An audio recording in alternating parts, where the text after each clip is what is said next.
Hello. Right, well, welcome to Spa, where I'm struggling a bit with this Mclaren because it's not driving like the BMW. I'm gaining 2/10 on the straights, but losing 4 on the corners. But let's see how it's gonna be. It's just the preseason test race. It's gonna be the first quali session now, so yeah, let's see, everything can happen, although there is not much I can do in the setup to make it more stable. Rouge and Trail Dillon are going to be massive fun during the whole race. And yeah, welcome to the new kind of half overlay. It's not fully finished yet. I need to do many clicks. I still don't have the proper chat that I could see, but I hope that you guys can at least half enjoy what you see. I'm not fully sure about the format of the chat border in the top left, but it will have to do it.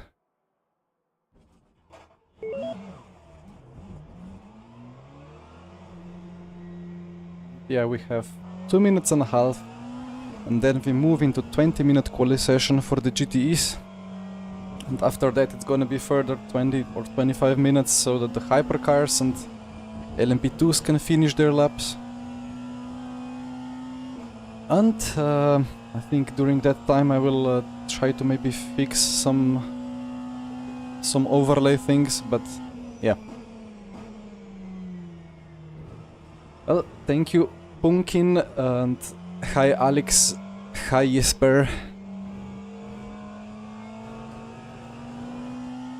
It feels so strange to drive this car after having driven Le Mans Ultimate for quite some time.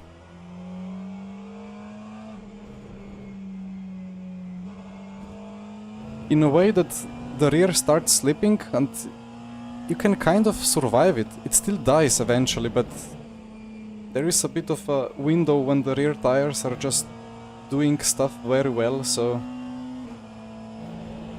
Jesper, you will love this car. Like this, you can...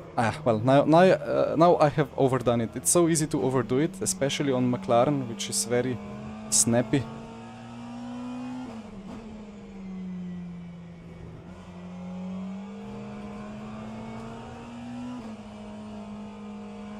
Alex, copy. Yeah, I will have to fix it. Han Jesper is a teammate, but not today. Today Jesper is not able to drive, and because it's a test race, the rule about 70% per driver of race distance max is not going to be really observed, so I'll do the whole 3 hours. But for the season, Jesper will drive with me, yes. And hi Jankesh, well, thank you.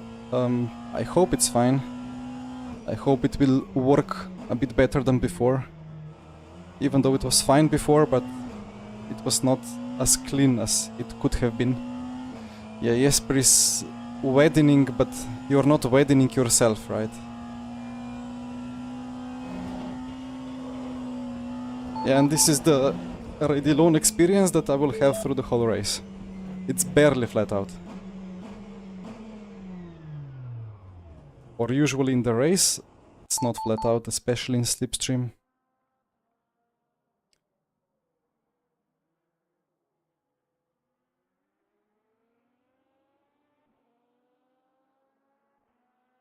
Jesper, what do you mean surprise?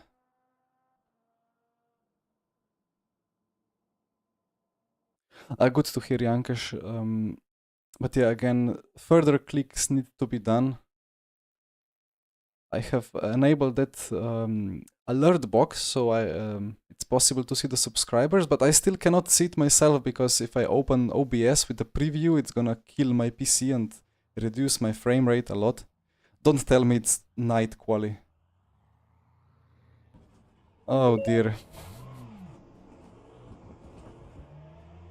Yeah, I didn't I didn't know it's gonna be night. I hope the settings are fine.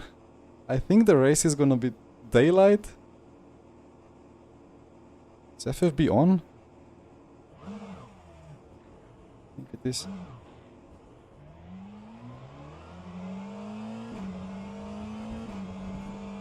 Well, Jesper, looking forward to see if you marry today or not.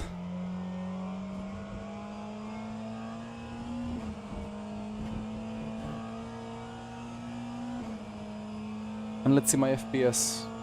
Alright, FPS are fine. I have completely disabled all the FreeSync and G-Sync stuff, and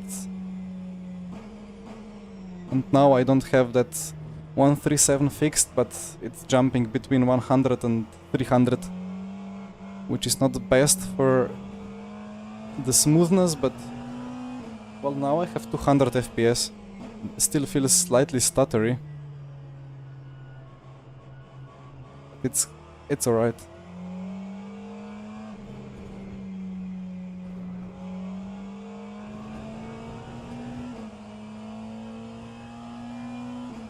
Well, Jesper understood. And Alex, I love racing in the night, but I love racing in the night if I know that it's gonna be racing in the night.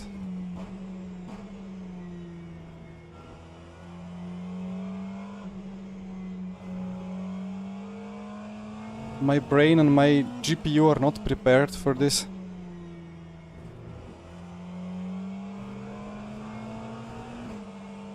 But anyway,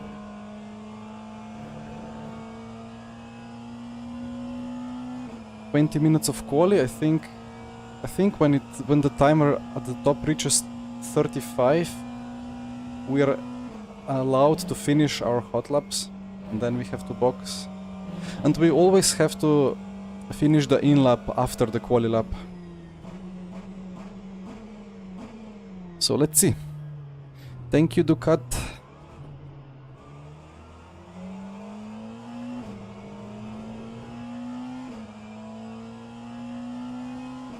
What is my breaking point now? It's all in the dark.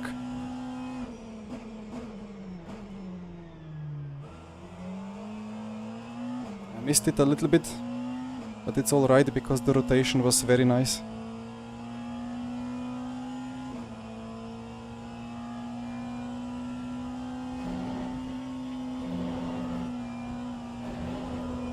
This corner.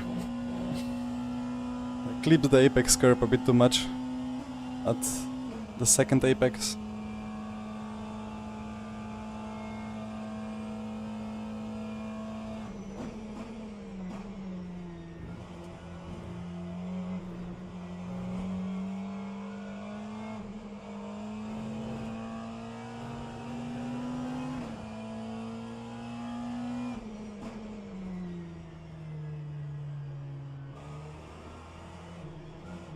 Understeer.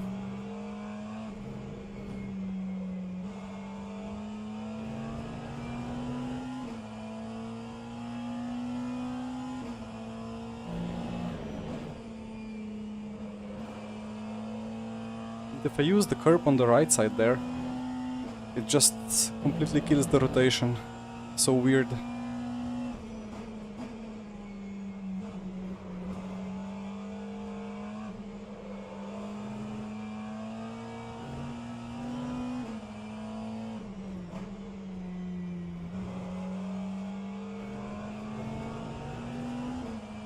Also, if you wonder why I'm not abusing the track limits, it's because they are very strict.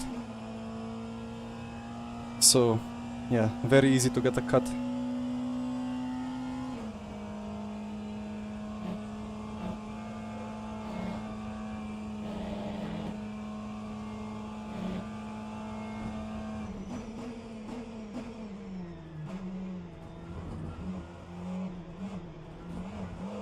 Ah, that was terrible.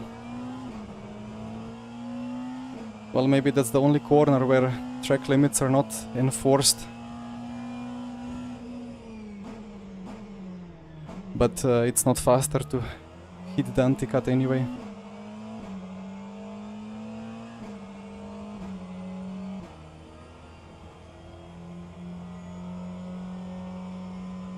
Hello, Charles. Your team is on 2nd division. Ah, nice. Well, I hope you enjoy the series. I have underfueled a bit.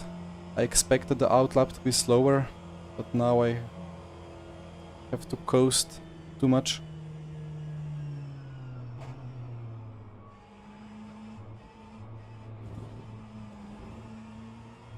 So the ruling is that you need to finish the in-lap and escape in the pit lane. I don't know if people behind are on 2nd hot laps or on the in-lap, so...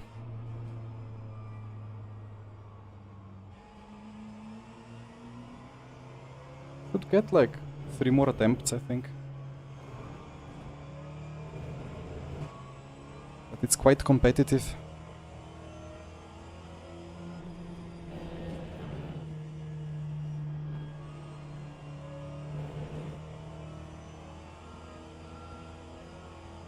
I think only 1 lap is fast, and the 2nd lap is already significantly slower.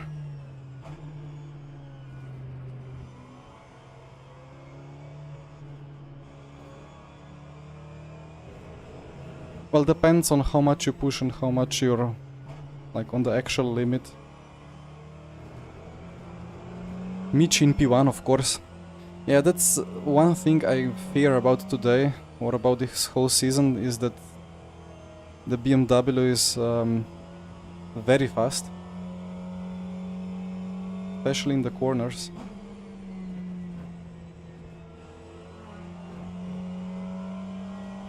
Yeah, I get off track for that, because it's set to strict, so regardless of you gaining or losing time, it's a cut.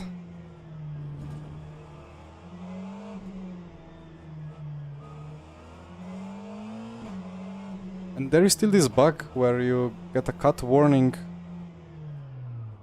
Oh, that's Michi. Where you get a cut warning for entering the pit. You just cannot avoid.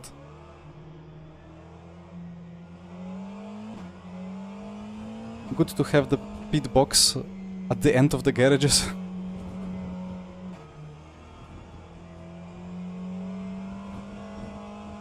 Well, Ducat, I think it's because how these tires are. Like, the more you drive, the more the temperatures and the tire pressures rise. And it's very sensitive to that. For a reference, this tire model... Well, probably the best lap ever on this tire model in RF2 was for the 3rd Le Mans Virtual 24 in qualifying, where Joshua Rogers, the Quanda Porsche guy, did, well, a lap that was 2nd faster than anybody else. And what he did was basically pit limit outlap around Le Mans. So it was very slow, very long outlap. But because the tires were stone cold and underinflated, the grip was immense. He lost a little bit in the chicane and, at the start, but then the more the lap progressed, the bigger the difference was. So it's, yeah, unfortunately on this tire model it's very important to have as low tire pressures as possible. Luckily that has all been fixed for Le Mans Ultimate, but would be lovely if the fixes at some point made their way into RF2 as well. Oh, hi Rasmus, thank you. Well, I'll try to be.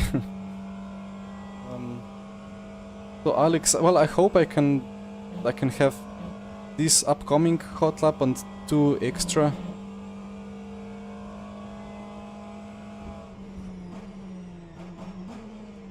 Anyway, here we go.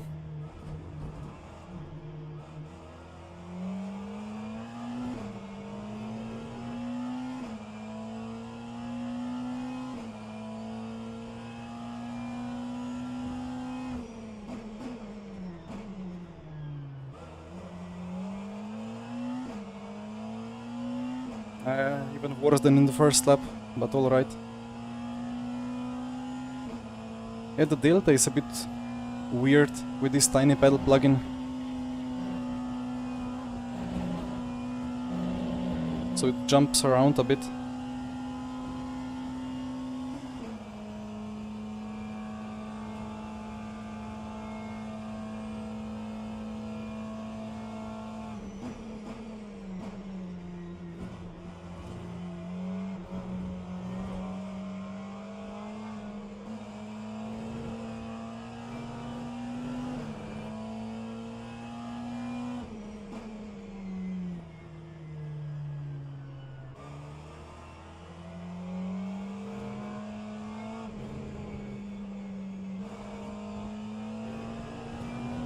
Did I put it to quali mix? I didn't.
A lot better.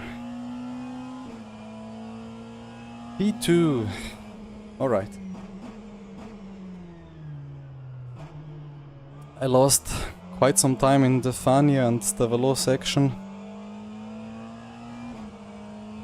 And I lost half a tenth in turn 1, if not more. And I could have braked later for bus stop, so still time to be gained. But Michi, 6 tenths, I cannot gain 6 tenths.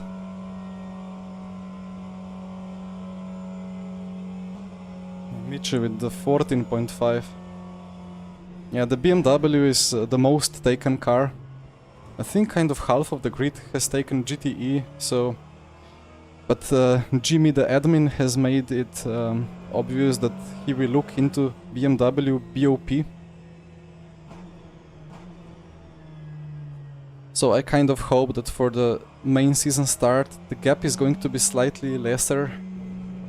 Because it's, well, quite nice. There are a couple of Ferraris, a Mercedes, a McLaren, some Corvettes, a Porsche I think, or 2. And then like 10 BMWs. So it would be quite fun if they get BOP'd so hard that they are way too slow. But no, like, I hope it's gonna be fine in the end.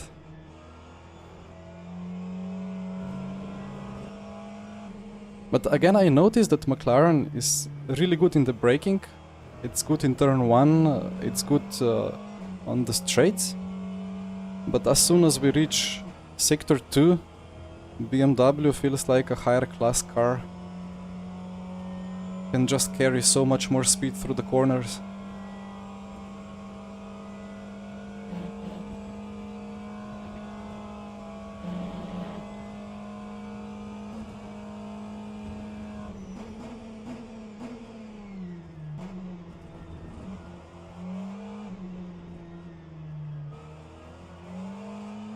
No cut this time. Maybe a cut happens if one touches any of the lines. Let me actually increase the fuel a little bit.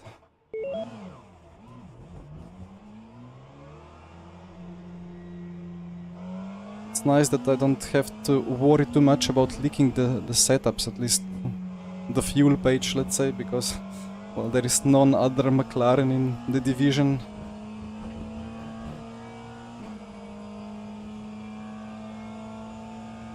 Alex, I think I lost maybe 30 milliseconds. Because again, it's like 1.5 horsepower. If I was in safety car mix, then that would be catastrophic. But yeah, I wasn't, so...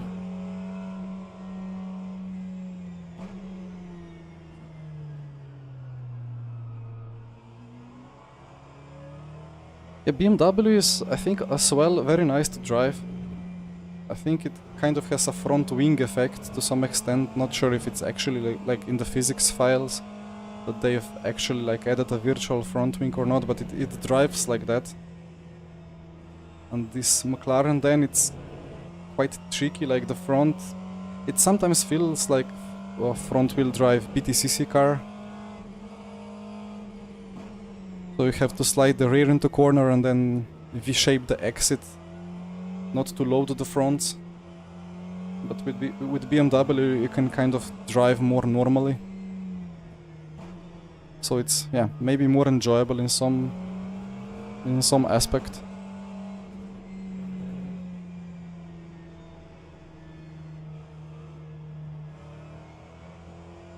I think this is going to be my last attempt.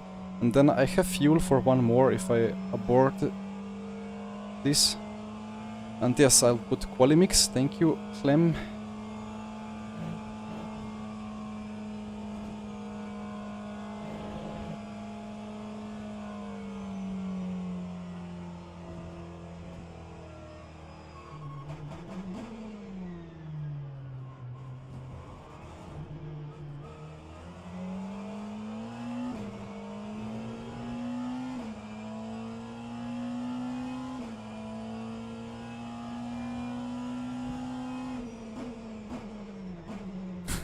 I'm wider and wider. I can't believe it. Nah, I abort this one and keep going because I have fuel for the second one.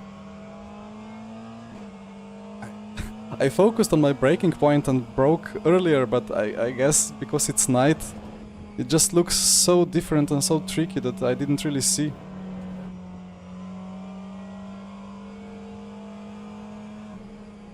We sandwiched the poor guy. Well, let him go.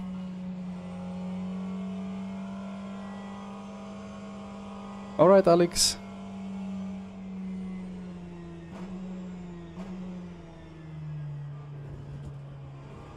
Yeah, my breaking point is kind of the... well, it's combination of the 100 and the 50 board on the left, or maybe 150 and 100, and that digital flag on the right at the pit exit. And I look at that board on the right, and in the day it's, well, it's very visible, but in the night it's, well, it's black, in the black, so I cannot really notice it as well as I can. So it's not really a breaking point, it's kind of, I don't know, assembling together some, like a couple of different braking clues to get breaking point, like from several sources of the same time in the peripheral vision. So when the night happens, it's impossible to get the same perception.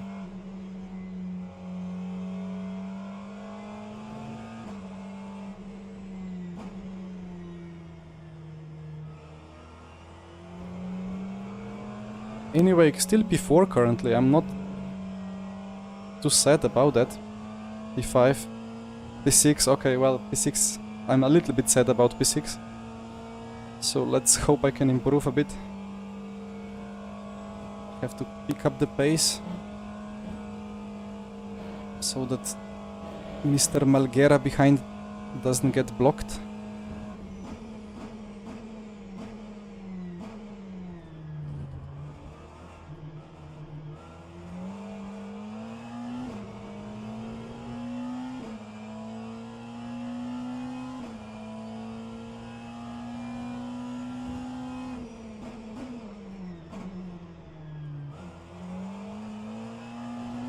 I don't understand, but alright. I try to gain time back in the rest of the lap.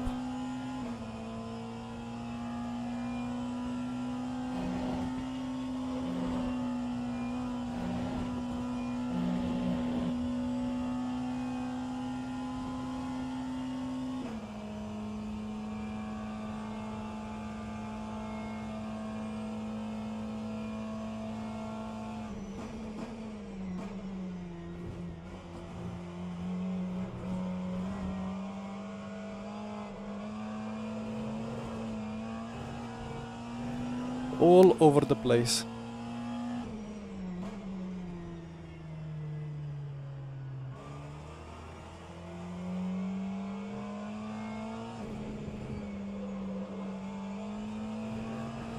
Ah. Oh well. P6 it is. Now the previous lap was really good, except turn 1 and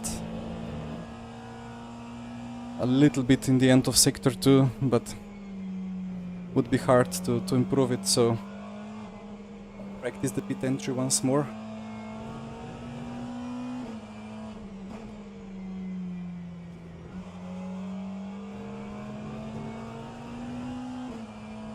And I broke even earlier into turn 1, but still missed the apex. I don't know. Would really need to practice the qual in the night, because it seems that it's just playing big tricks with the brain.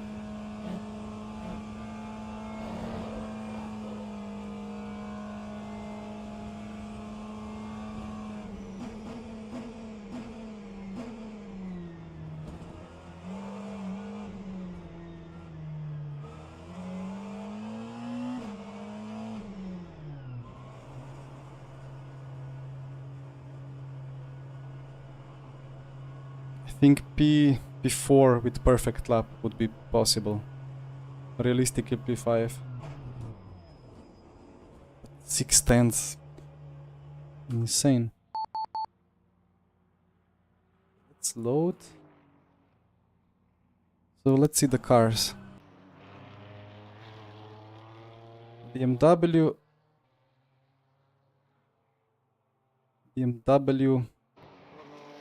Porsche, BMW, and Aston.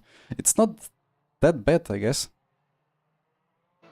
Quite surprised about the Porsche. That car is interesting. It can be quite a rocket in a straight line.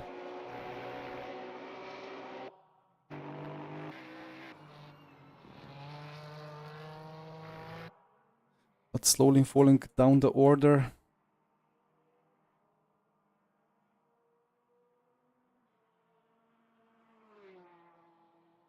Ah yeah, Ducat, for sure. LMU is gonna be very, very nice. Well, now we sit in the garage a little bit. I'll double check if I can actually fix this coloring of the chat. Let me see. Chat box.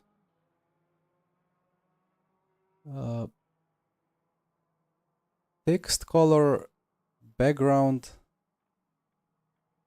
There is nothing about the names.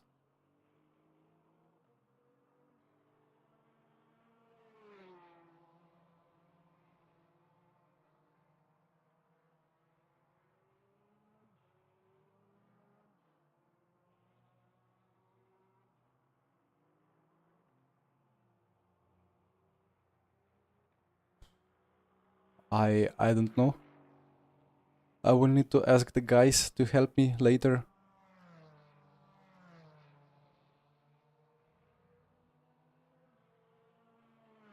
I mean, it's gonna be fine, I guess. Like when it's gonna be a day, it will be bright, so the names will be a bit, will have better contrast. Also, it's like, very much like there is a big gap on the left, and I don't know how to fix that. I could try maybe like this.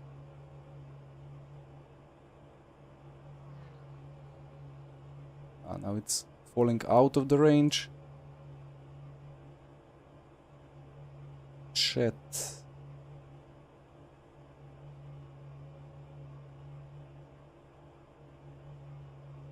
Still too big.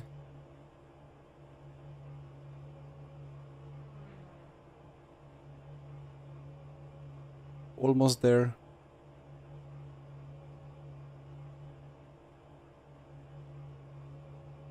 Kind of.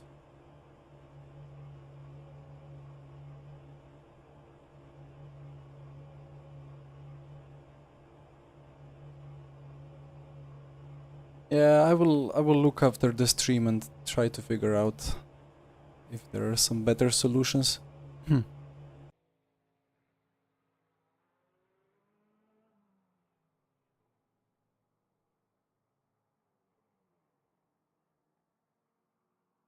Ah, yeah, the Porsche at Le Mans is very good. I think the Porsche with like medium range rear wing has same top speed as all other cars on rear wing 1, but the issue is that if you go lower on the rear wing on the Porsche, it's just undrivable.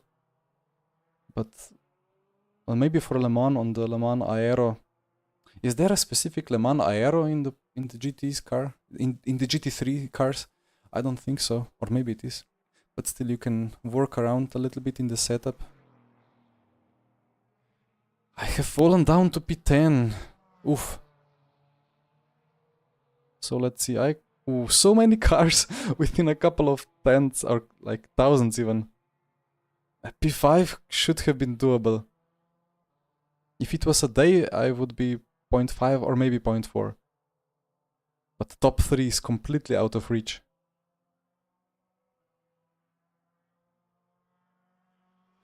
So well, let's see.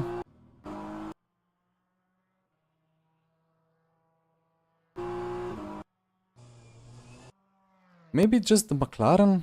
Maybe it's just the Mclaren that's slow. Maybe it's slow at Spa. But oh well, it's still 2 weeks to go until the actual season starts. This is just the preseason test. Which also means that maybe some of the people didn't really practice much and will be even faster. Which is even more worrying, but it's gonna be alright. Hi Pete.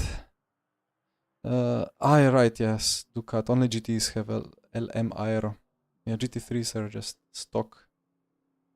Yes, Jesper. BOP is clear. If taken the correct car, we'll get minus 30 kilos and dominate every race. I mean, we're not here for any prize pool anyway. There is no prize pool. We're here for the fun and for the content.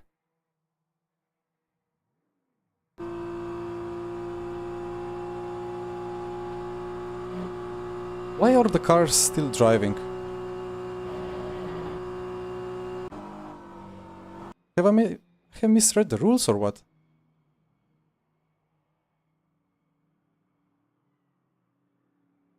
Let me open the rulebook. I thought it was 20-minute quali, but I have not done VC for some time, so is it 25? In that case, I should dig myself into a big hole. Schedule rules. Well, supposedly, where is the quali?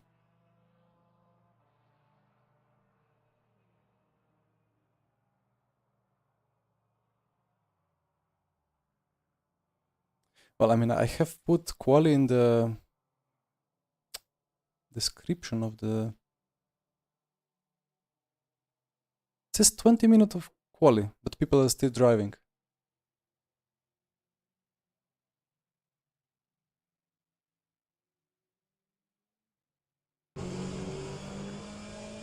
I am confused.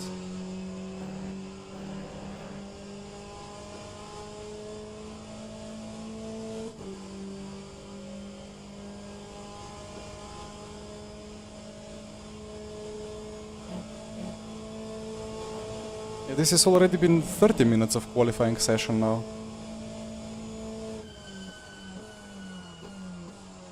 And the real road is improving, so like people are overtaking me. I don't know what's going on there.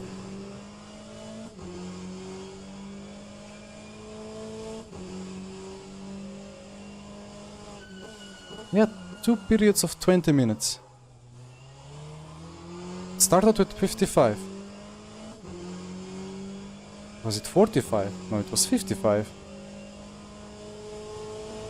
Yeah, because from 12 p.m. to 12:30, no, to 12:20 it should be quali, and now I don't know what people are doing. This is not right.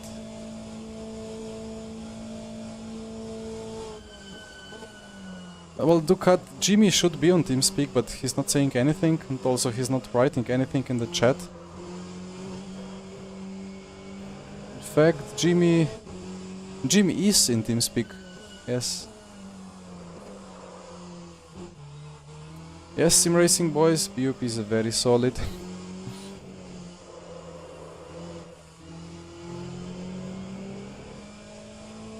I guess with fully e-sported lap and with crazy setup, I would be still able to be P1. I mean, but yeah, again, it's just a preseason test. Yes.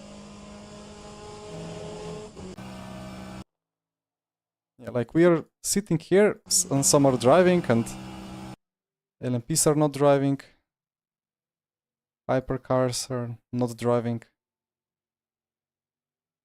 I'm not in a replay. It's live. Okay. Well. It's 8 Celsius track temp. It's that physics bug again when weather is 23 Celsius on track for no apparent or no known physical reason cools down beyond the air temp.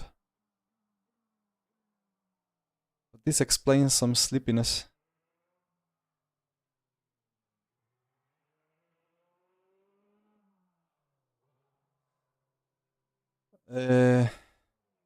Well, Daniele, in the official races, that hasn't happened yet, so...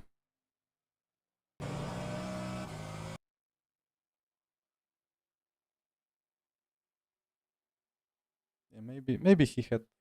Maybe the dog really asked him to go for a walk, but...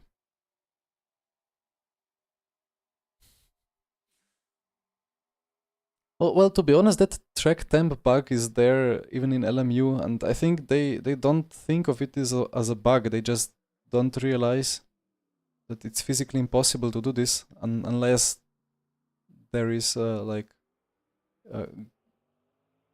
ground beneath the asphalt simulation.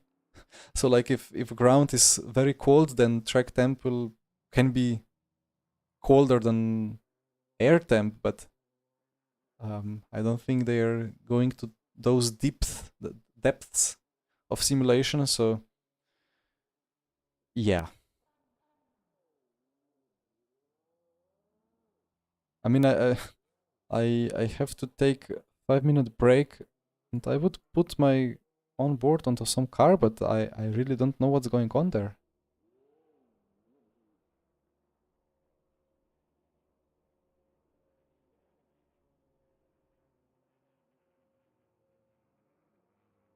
This is so confusing.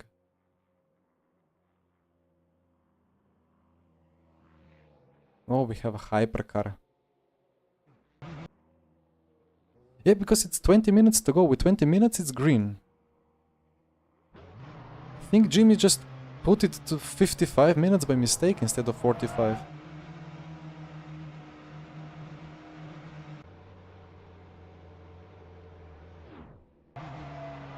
I'll put the onboard. Let me shut down the engine. And I'll put the onboard onto... Wait, where is the button? Ah, it's this one. Onto some nice hypercar. Mr. Martin. In the... What's this? Ferrari? That's the... RF2 interpretation of hypercars. I didn't want to drive this, so I took GTE rather. But I will leave this like this, and I will be back in a couple of minutes.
So what do we have here?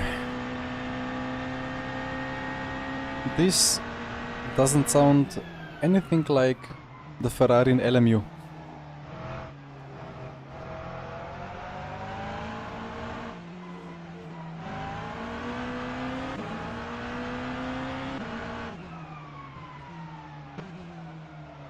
Yeah, Ferrari esports, I don't know. It's difficult for any esports team. Well, the biggest esports teams are doing Rennsport, and they don't have time or motivation to do anything else apart from some iRacing probably. This is maybe not big enough for them.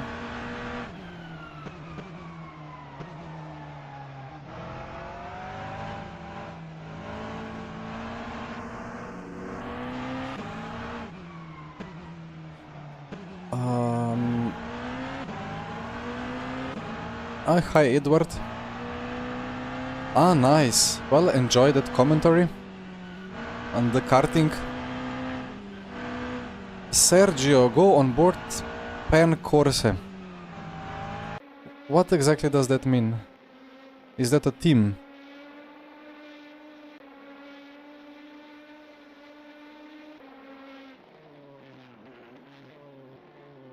Pan Corse.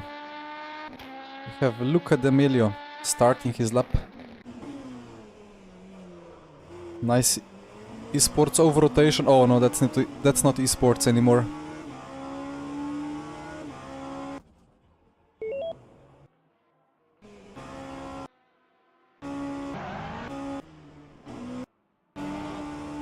It's so weird listening to this LMP2 engine in RF2 because it revs significantly higher than in LMU.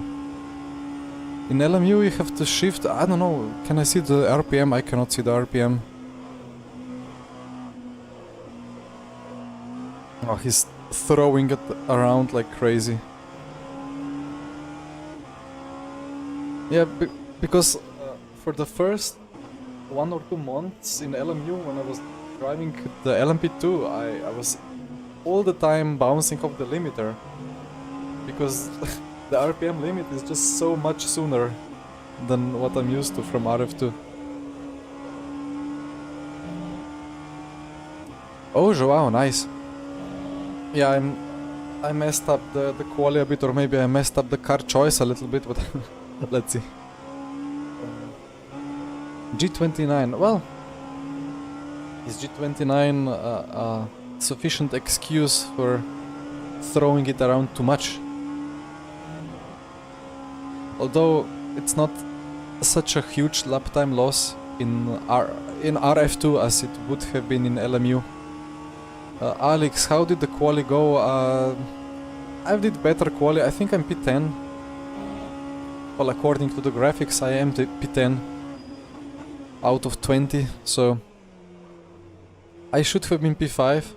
Luca abandoned the lap.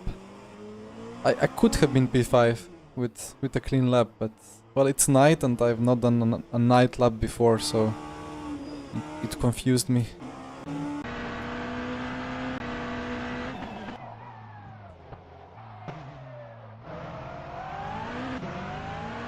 The hypercar is supposedly very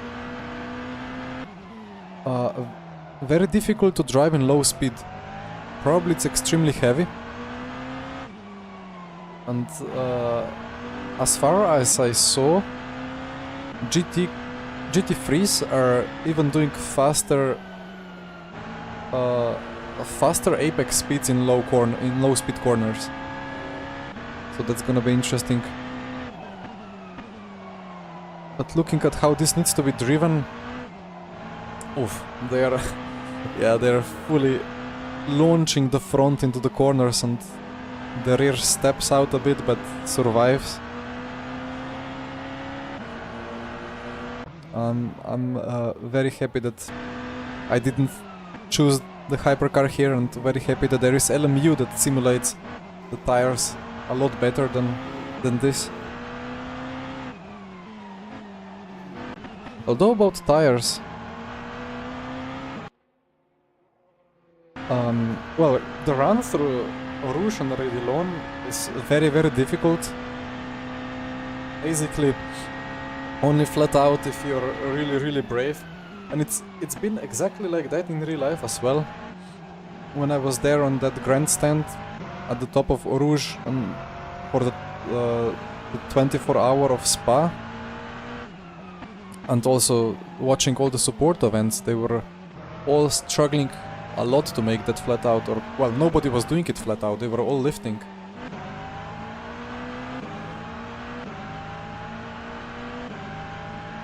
Lucas Oprana. That kind of almost means something in Slovenian.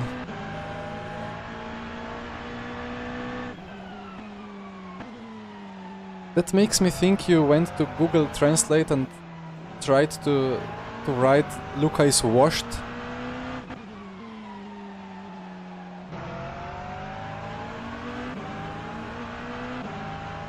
But not sure, because the correct word would look a little bit different. You didn't. Yeah, if you change one letter, or maybe two letters, then you get the exact meaning of Luka is washed.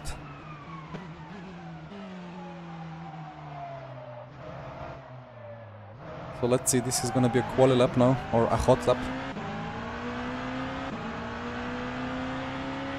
I keep forgetting that the LCD screen in RF2 can go only one way. Cannot rotate it back, only forward. Ah, there is no delta for other cars. I would need to do this to get his delta.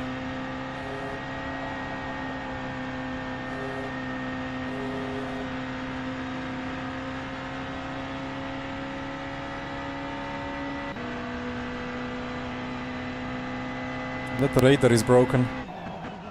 Ah, the radar is still showing my car. Okay. Yeah, I'm still getting used to that tiny pedal plugin. What a slip. That was so much sideways. But well, this is still the old tire model. 2017-ish. So this is a big slip fest.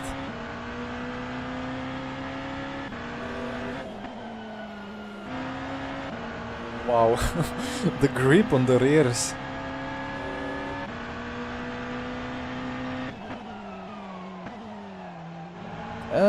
He's off. He threw out the pole position there.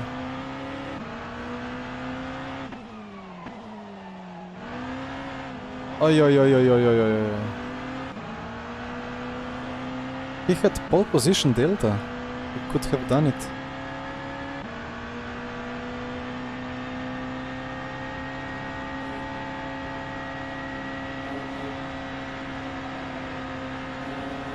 Yeah, great question, Joao. I would love a little bit of that, especially through high speed.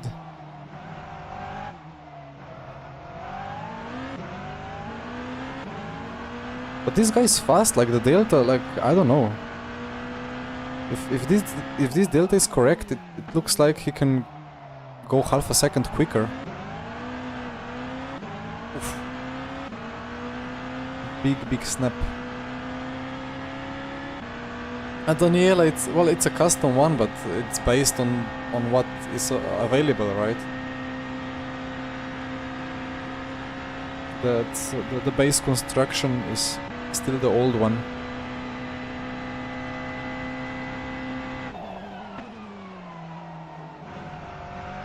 Which BMW, I mean?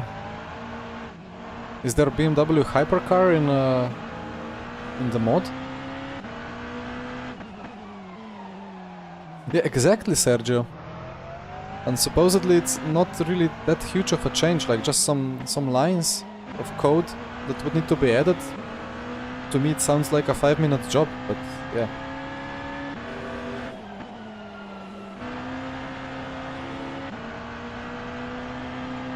Oh, the real life data, yes.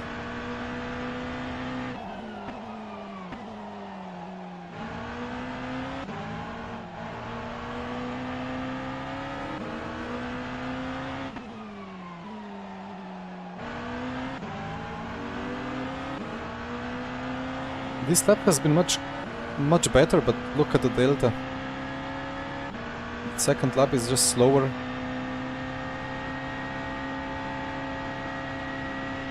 But I think this was his last attempt, so...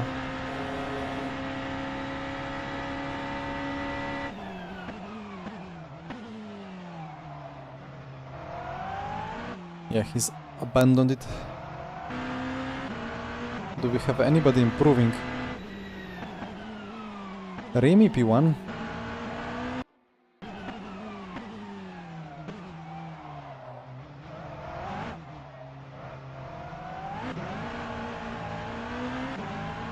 I don't know if the session actually ends at 5 minutes to go.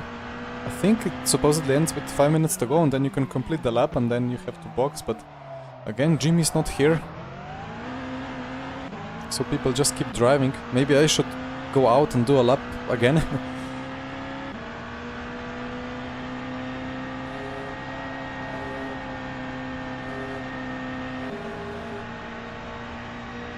Ah, okay, it's paid. So this Ferrari and Porsche are not paid, but BMW is paid. Interesting.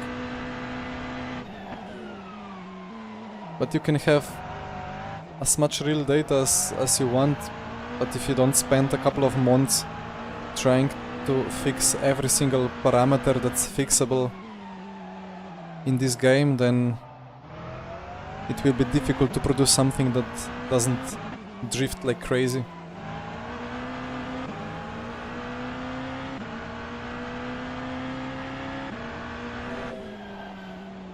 Oh, Ducat, interesting. Yeah, that's weird. I would think that there would be effort to move them around, but then again, I guess main effort when scheduling these events that are on the weekend is not to have them clashing with Formula 1. And then they clash amongst themselves. Yeah, I know Andrea. I've seen he was there in the physics, I mean in the among the makers of the mod. But I mean I'm confused because I heard like initially this car had more downforce than F1 and like it was just way too fast. Somebody said, wait, who was I talking to? That said that the lap times were like high 48. I mean even these 56s are extremely fast.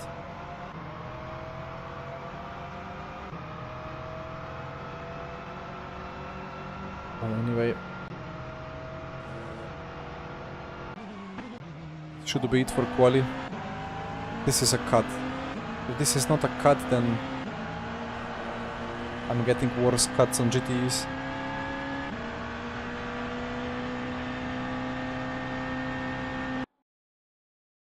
Ah, yeah, the session is moving.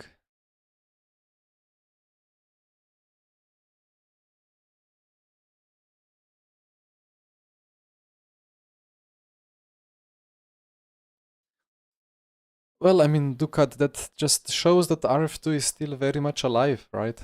If there is so many series.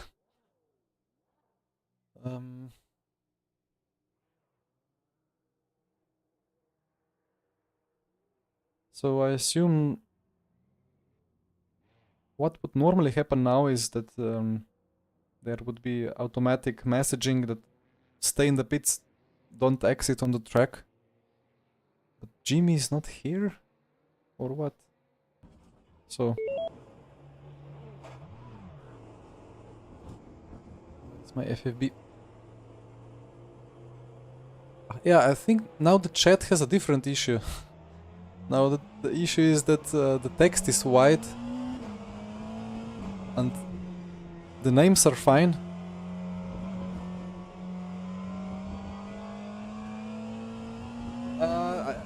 I think eventually I need to come up with some background. I will fix it at some point.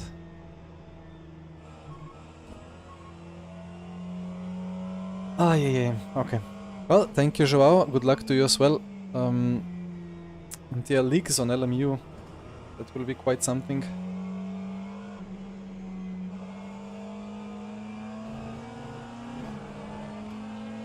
Yes, I will look into the opacity.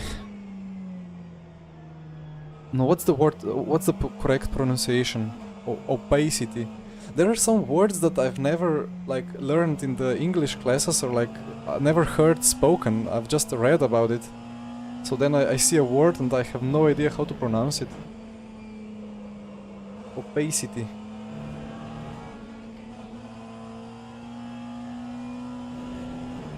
Opacity.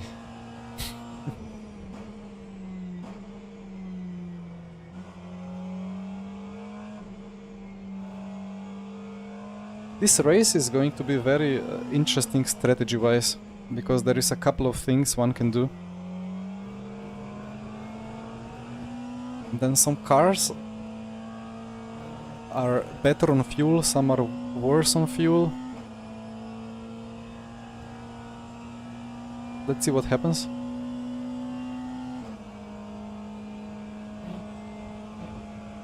My first pronunciation, I forgot what was my first pronunciation. Opacity. Or opacity.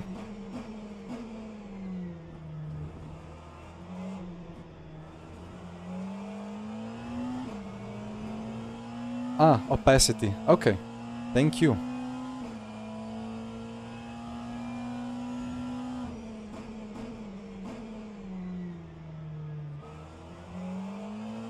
Yeah, indeed, do cut the amount of content here on RF2. It will be difficult to replicate that. I mean, well, LMU is LMU. It's not made to be moddable. It's made to be official endurance championship game, or official VEG game. Well, they will keep adding content, but it will never be as much variety as here.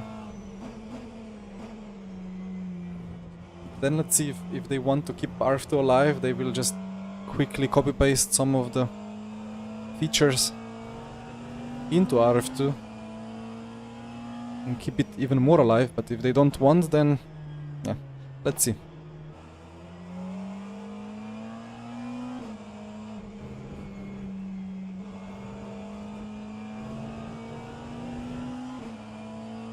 Oh, Daniele. I don't even know if that's Latin words.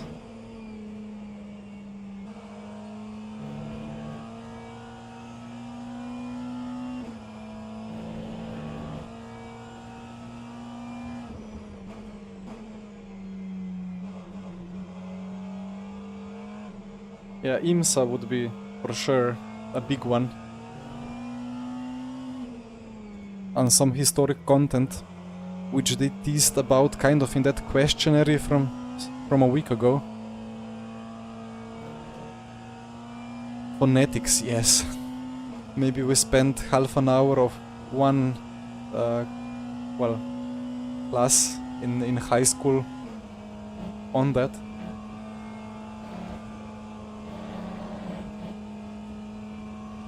High clean void, the LEDs, if you mean this and this, it's tire temperatures and slip angle of the front tires. So like green now means that it's, what was, I think 60, it disappears under 60 Celsius or 70. And then if I load it up a bit, I would need to overheat them quite a bit to become red. And then the more lights there are, the more the fronts are slipping or skidding across the track.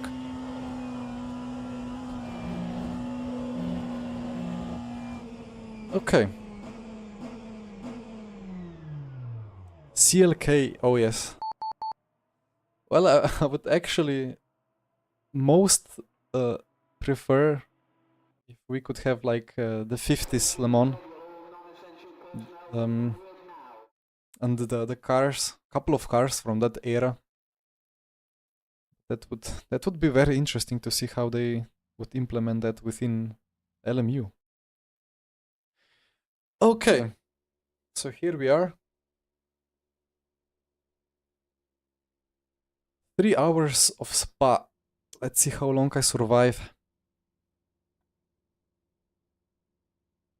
Yeah, like any Le Mans before the Mulsanne chicanes were added, to be honest. The old one is kind of alright in RF2 and so on, but maybe like a 60s or a 70s version would be great.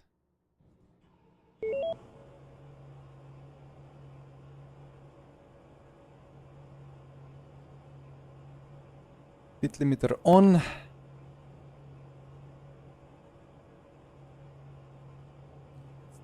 Yeah, okay.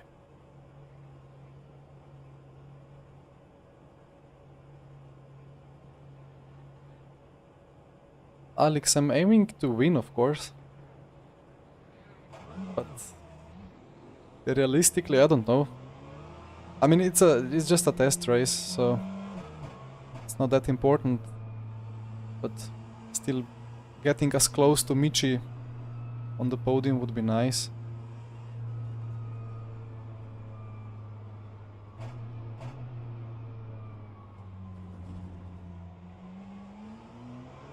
The quali suggested that I could be P4. And then the Porsche, maybe the Porsche is tricky on the tire wear.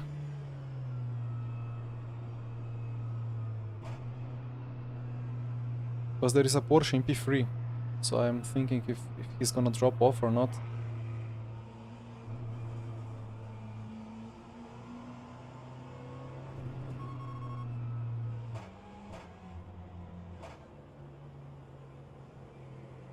It's pit limiter.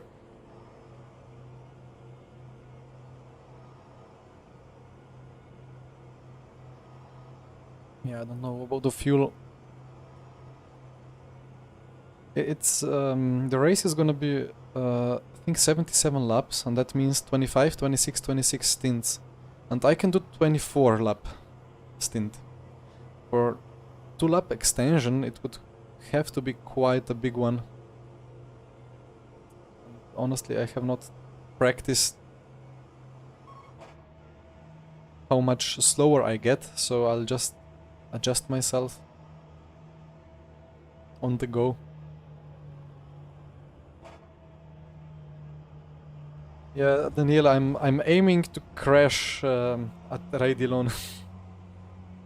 Yeah, it's a difficult corner. Yesterday I tried following another GT for like 5 or 6 laps, and I was a bit faster, and I tried to get a run on him through Raidillon, and eventually I was right on his rear bumper, and I lifted through Rouge and like almost fully lifted, and then went back on power, and as I went back on power the front just stopped turning, and then I fully lifted, almost cut across the Raidillon apex on the inside runoff, and despite that I still died. It's not easy.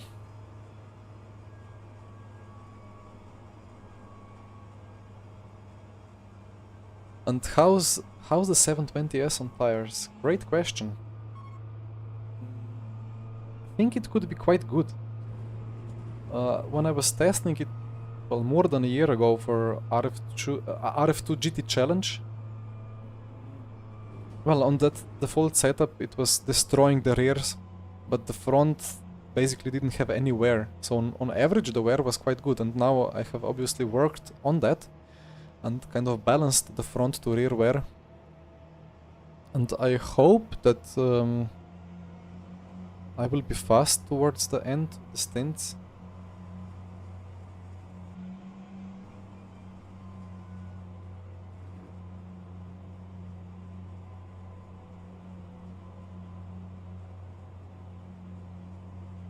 Ah yeah, about the stickers, right? Because you needed permission to have the logos on there. I don't know.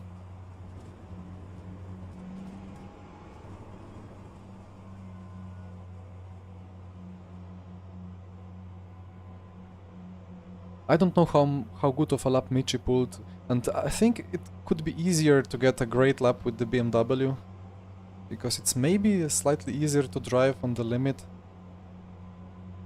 or at least slightly less difficult. So then with a good lap I would be 3/10 off, or maybe that's... yeah, maybe it's 2/10 of actual pace difference. Here we go. Race lean. Let's not get stuck in a gear. The start is gonna be quite early, because the LMP, the hypercars will be crossing the line, and then I need to be ready.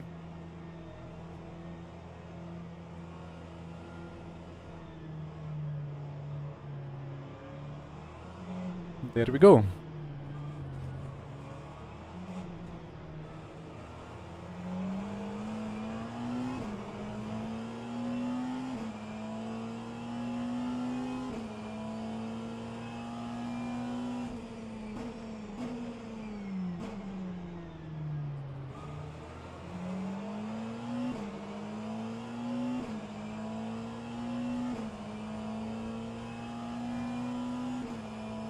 First time through the deadly corner.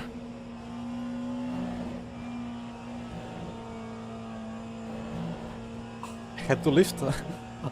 I could not make it flat out.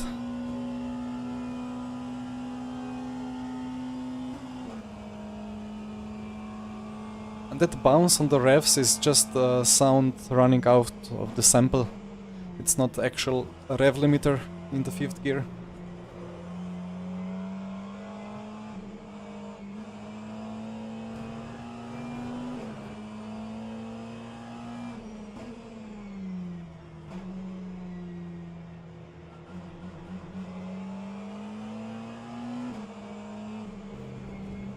I see a couple of hard tire runners ahead.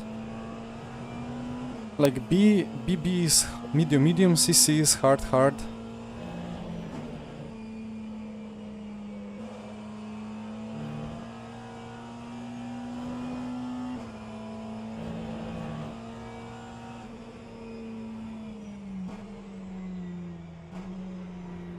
Corrosion is struggling with the grip for now.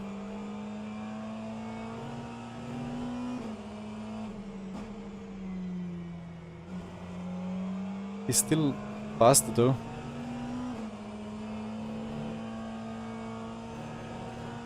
Where is the yellow flag?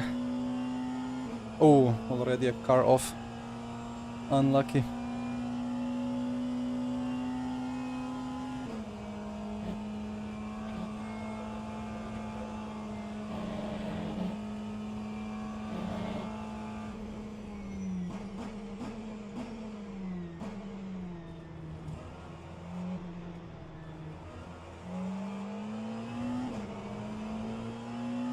Also, Corrosion lost a lot of positions.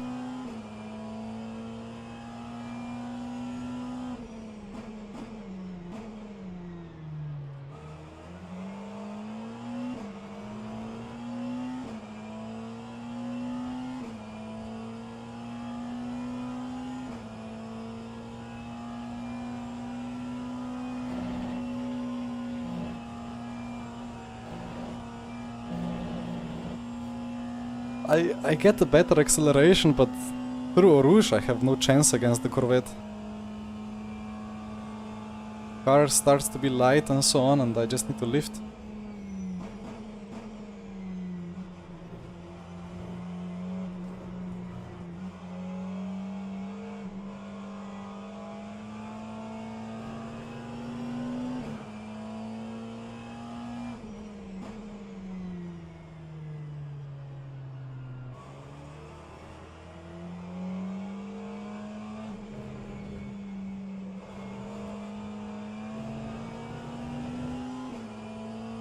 Quite a train ahead.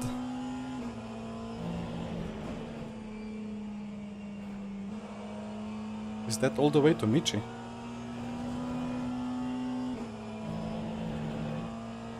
Think so.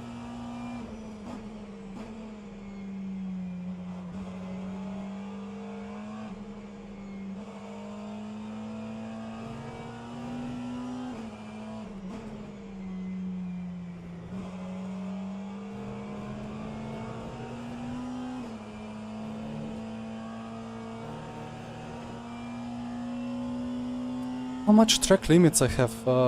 Can I check this here? 12 points.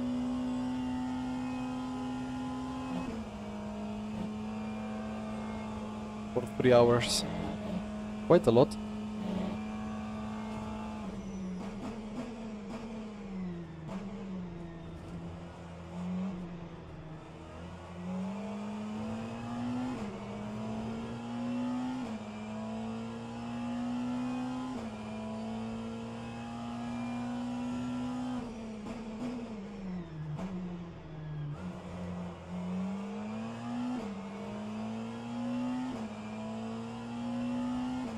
Well, the pace is 17.0, that's not extremely fast.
Well, Daniela, I'm not sure if that's actually any contract with McLaren. I think they just bought 2 McLarens.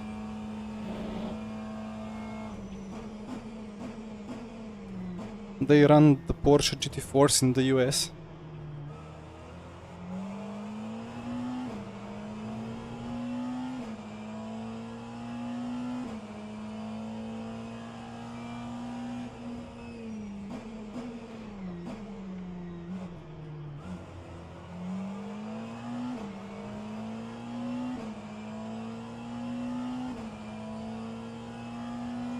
This is a bit painful.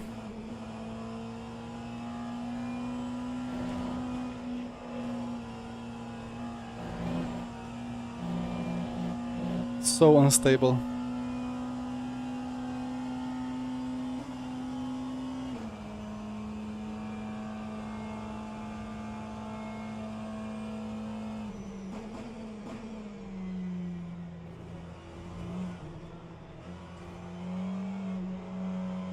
Just too far for any capitalization on that battle. I need to get through them. They're very slow.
turned a little bit on me.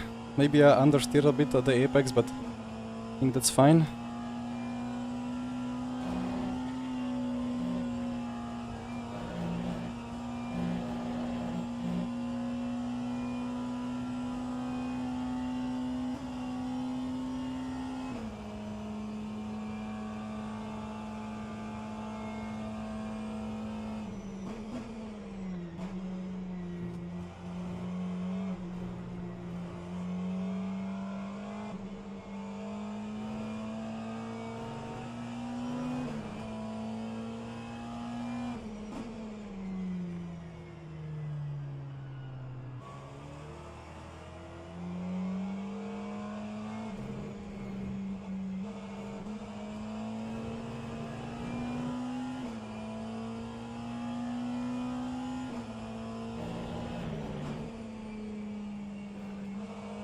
So many are on hards.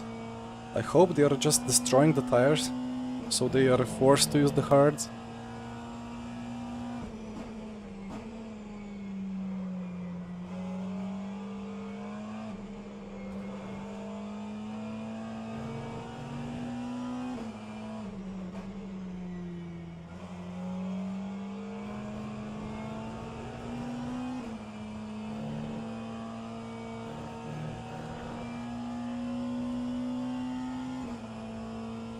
Well, I do have repair body.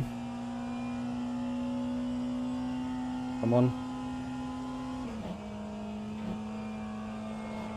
I guess it's nothing to be afraid of.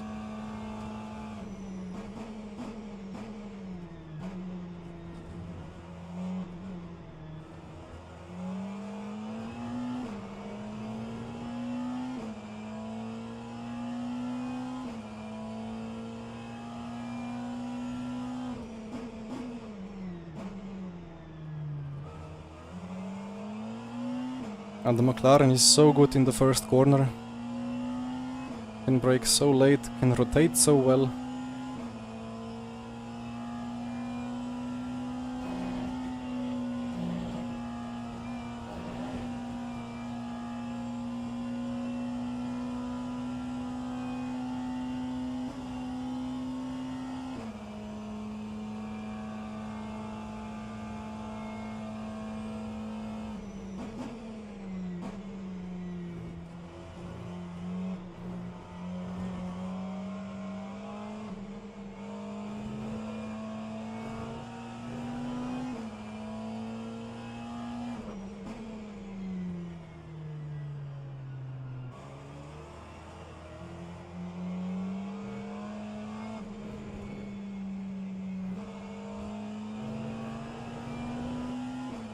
I think they have changed the cuts for the race.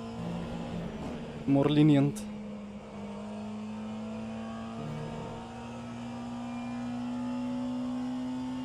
Try to explore the track limits a little bit.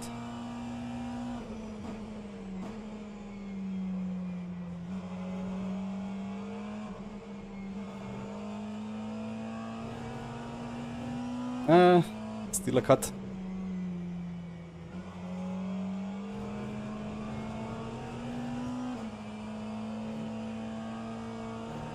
Here comes the faster traffic. It's been a long time since I raced multi-class like this, where I was the slowest class.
so nice knowing that I cannot catch slower traffic to make me lose time.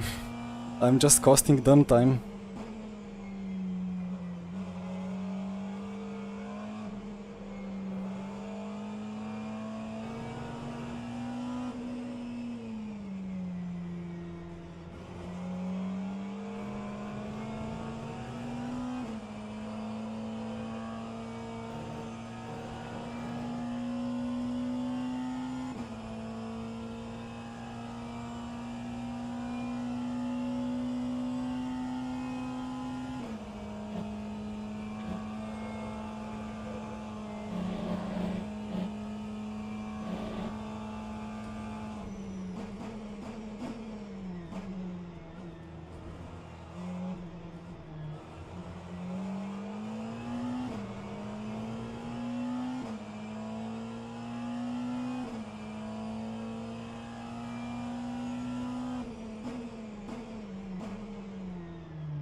Ooh. Where is he? Did he unspin or what? Oh, he completely spun around.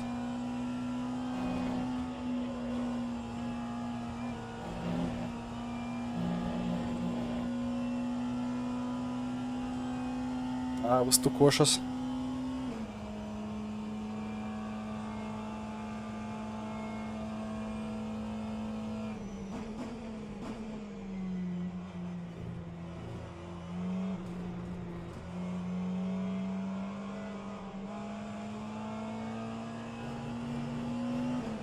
Oi! What?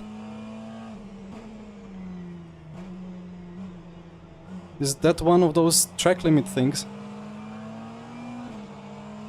Where you suddenly have to brake on the racing line? Oof.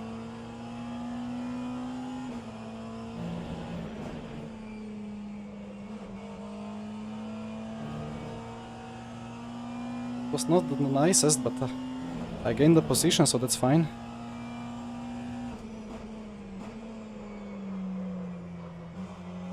Come on, rear grip, please.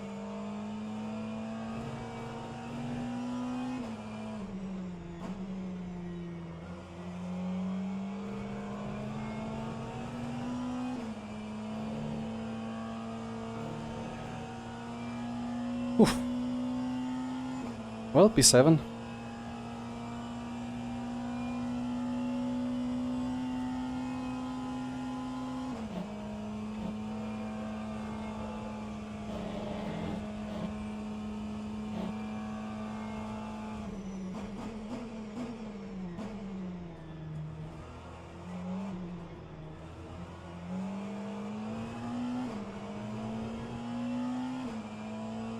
Looks like I have an acceptable pace at least.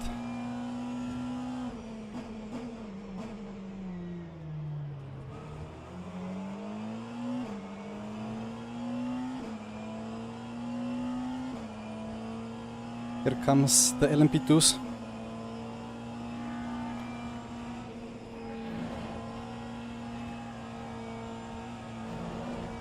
At the worst time possible.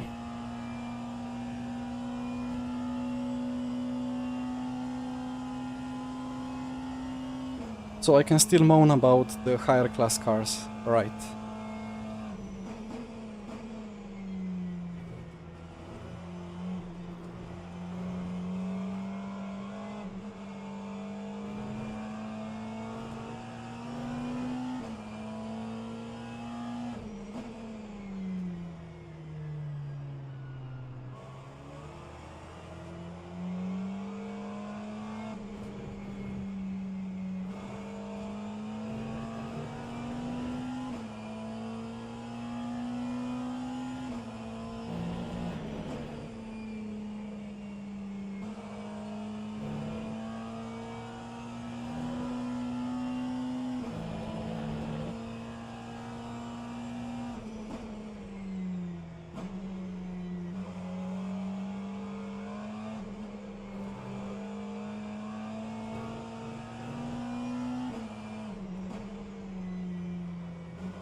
Michi is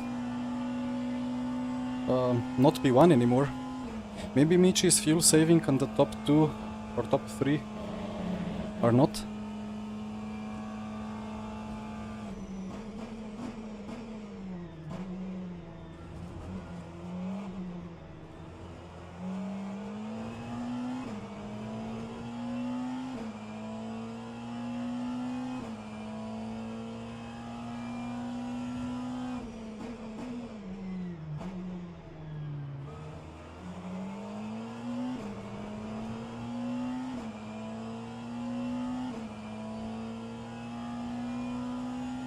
And Nisula is just flying off.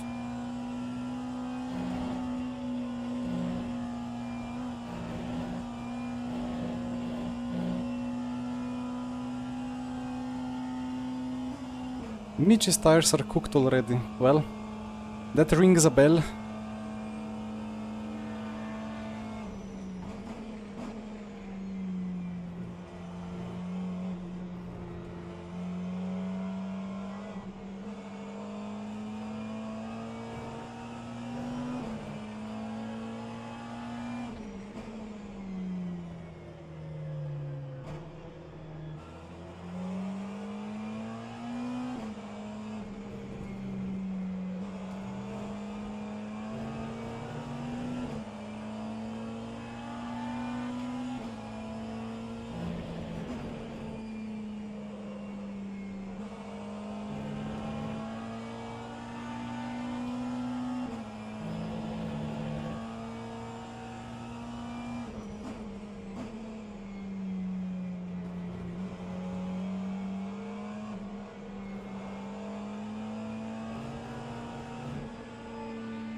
Man, you don't do that.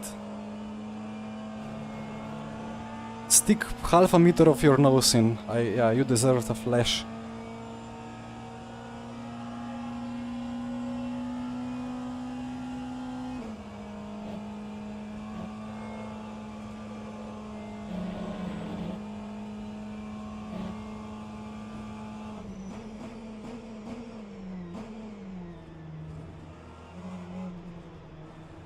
What are they doing?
What do you mean about top speed?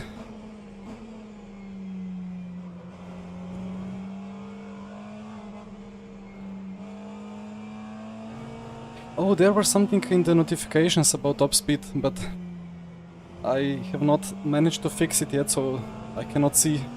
Depends on what you mean. I don't have it. Yes, yes. There is a bit of a joke in one of the notifications, which I would receive in some case. But it's maybe not enabled yet. I need to double check the stream labs later. Yeah, nah, top speed is alright, I just don't have really long stability to be flat out.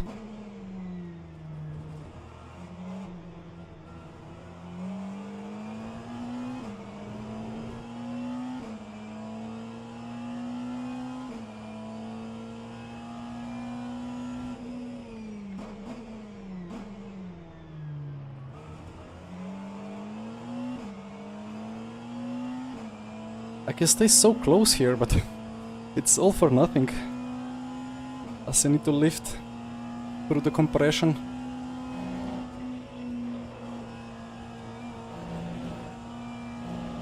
And even get a cut. Pain.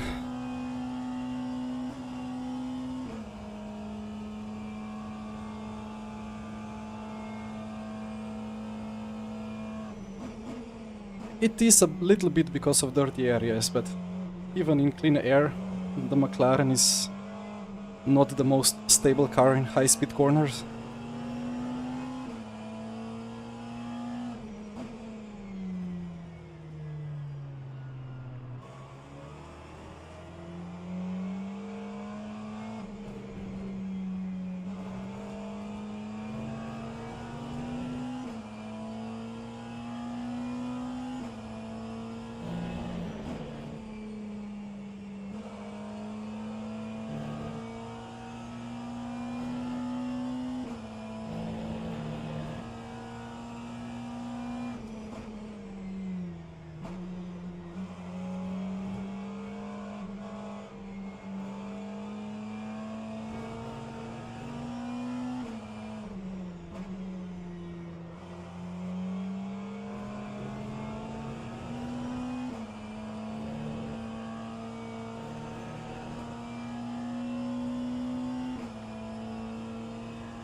Is this a chance? I'm too close.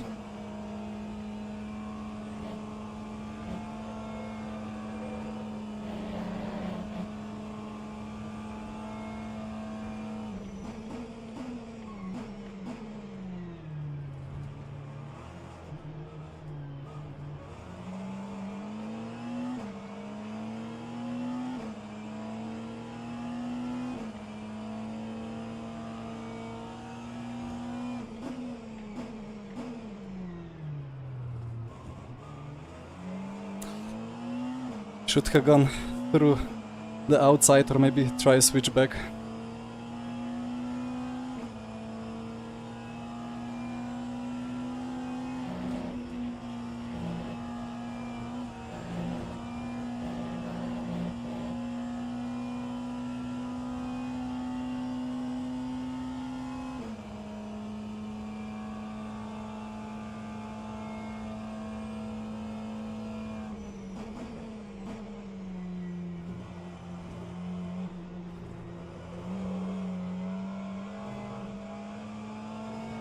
We are drifting and we are cutting. Luckily we have the 12 cuts.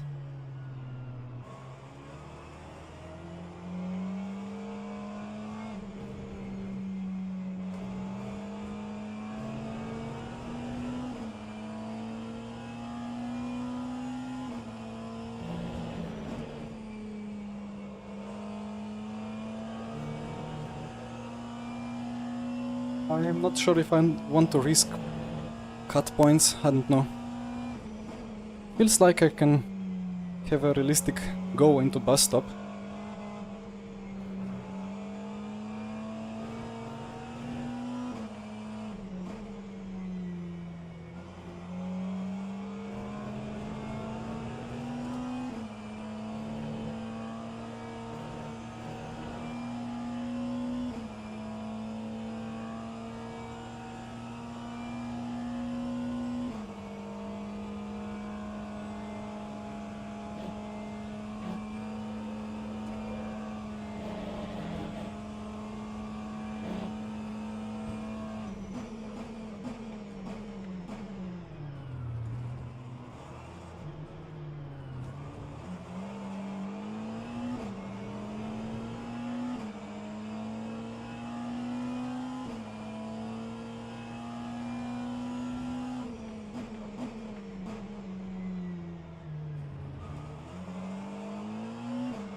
I broke as late as I could in the bus stop.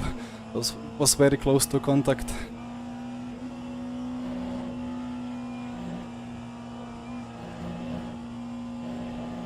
I don't know. Like, issue is if I cut Radilon at the top, it can destabilize the car significantly. I have crashed there when cutting across in the past.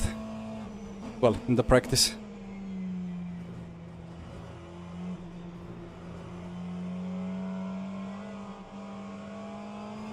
I hope Canistarachi will eventually see that we are both losing time.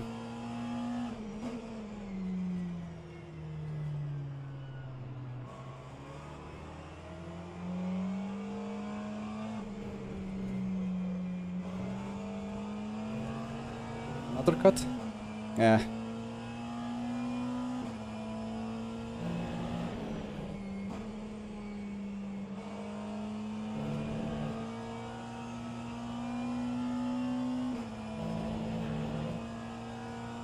Maybe I deserve a flash, but I was alongside when we turned in.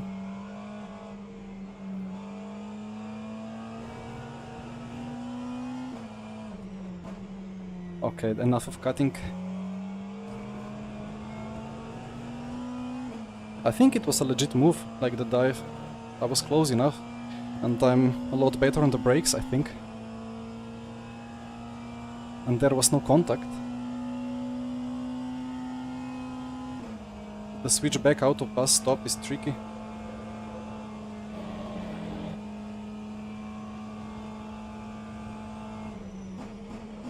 Oh shit! I'm sorry. I broke where I would normally brake.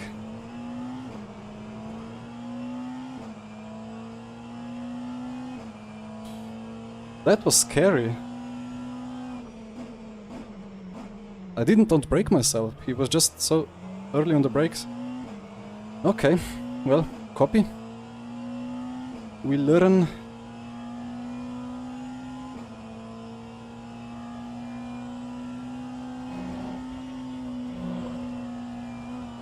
And even if I leave space here before the run through Orush and Redilon, it will be impossible for me to stay close.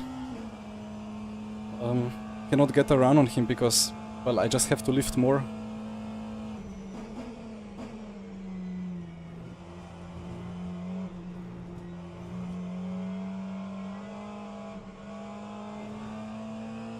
Anyway, no damage seems like. And he didn't spin, so all is good.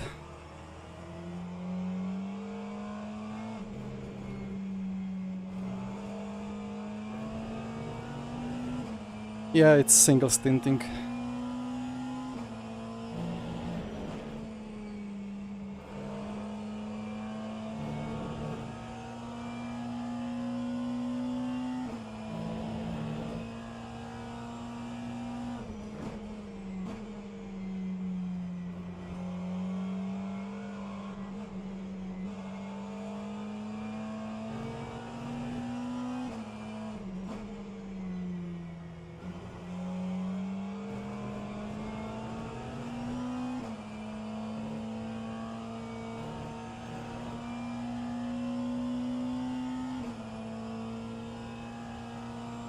Simichi is on hearts, actually. Interesting.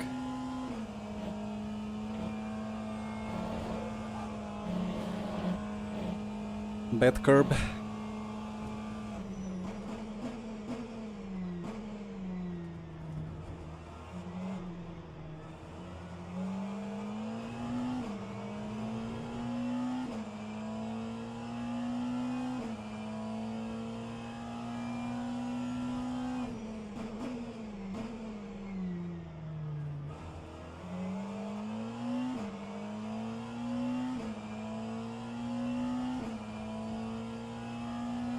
Which one is more unstable? Good question.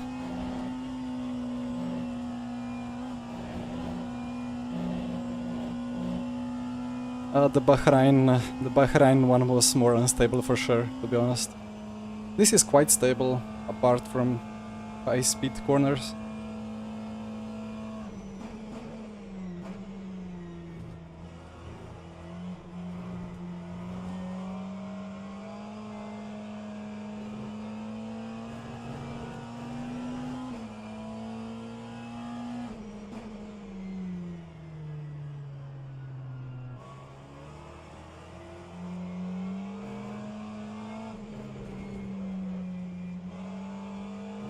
I'm gonna take the cut. That curb on the right is tricky. Sometimes it helps, sometimes it doesn't. Oh, the BMW with the front wing is coming for me.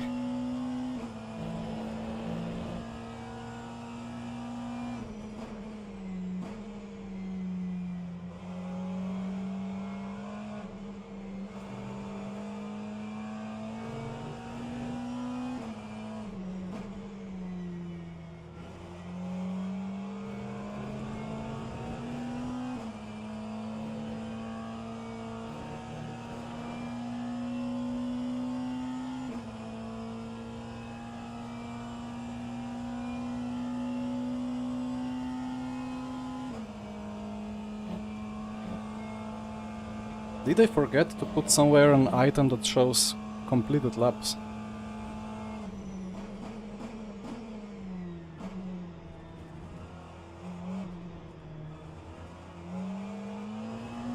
The session widget at the top would show the laps as well, but I hided it.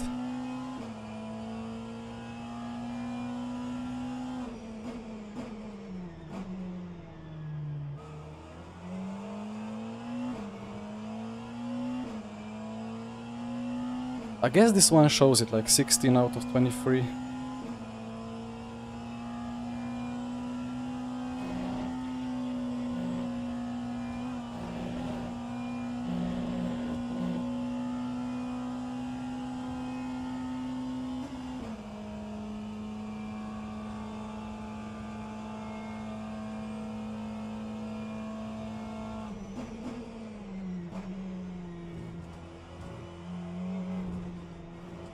Curb.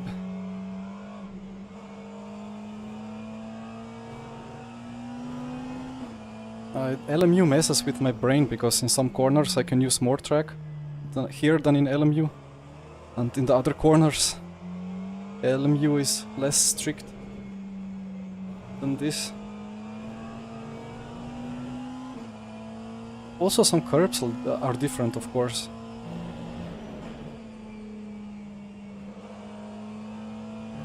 I see Canistraci head is absolutely smoking the tires.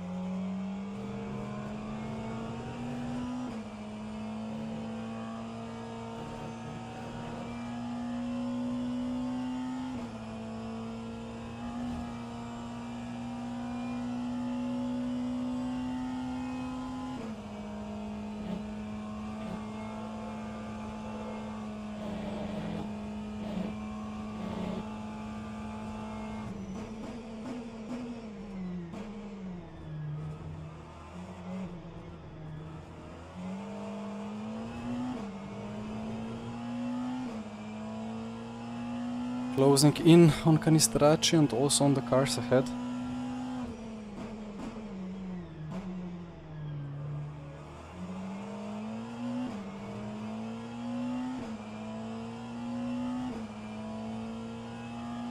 Sula is so fast. Crazy.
The more I drive this, the more it reminds me of the Porsche Cup car.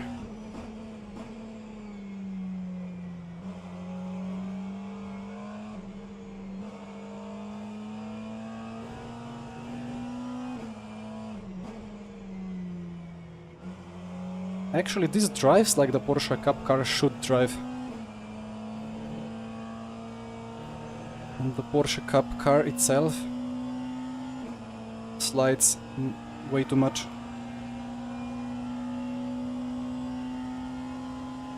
We will not dive into Blanchimont, right? Of course we will. I'm taking the cut points.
And the rear stops rotating, and after that happens, the front has no answer anymore.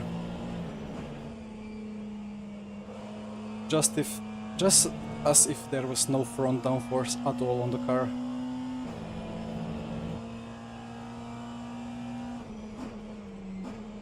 Within that tiny window it handles quite nice.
I think if I hit the second apex curb through Rouge into Redillon, it's actually more stable.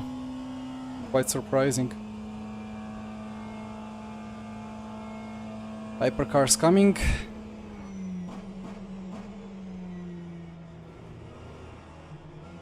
Oh dear. Bit of a flash just for fun.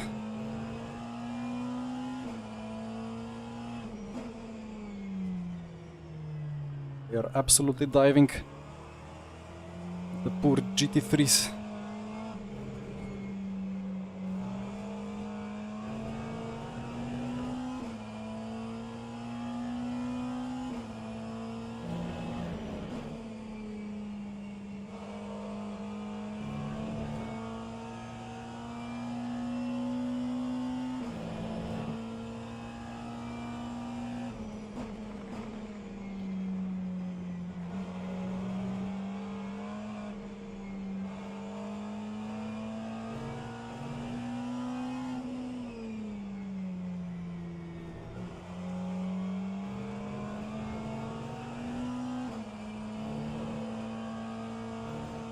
Is that Michi going extremely slow? Yeah.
Yeah, indeed, Ducat. I think Michi has some damage or what? Or maybe he has just completely destroyed the tires. Or maybe he's the only one going for the fuel safe strat.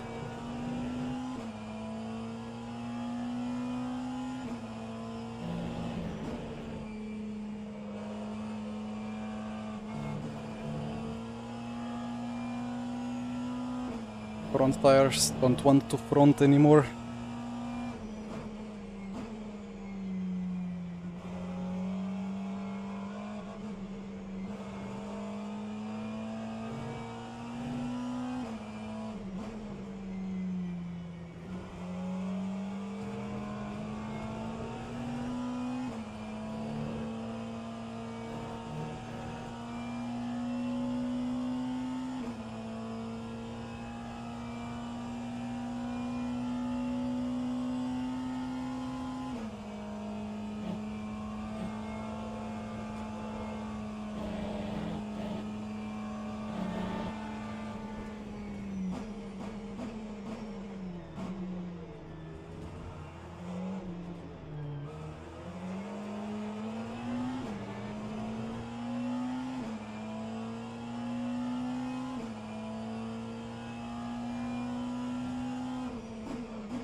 So this lap and 2 more, I think.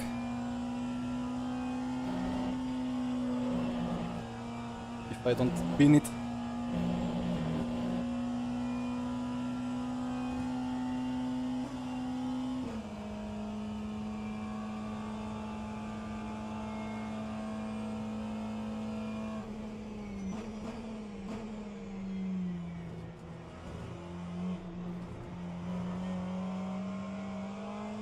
Oi oi oi.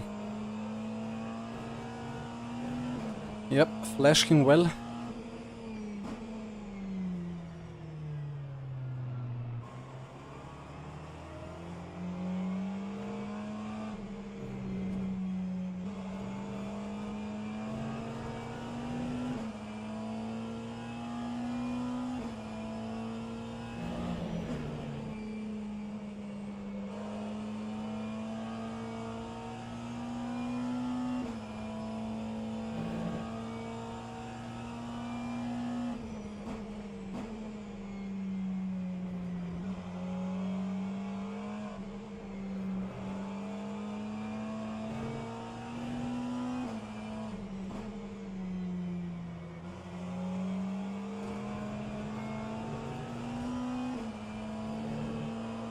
Well, for a 2-stopper I would need 25, 26, 26.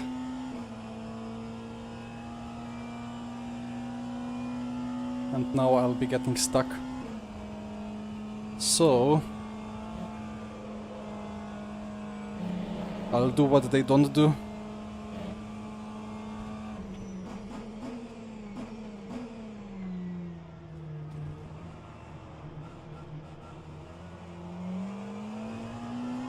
I see.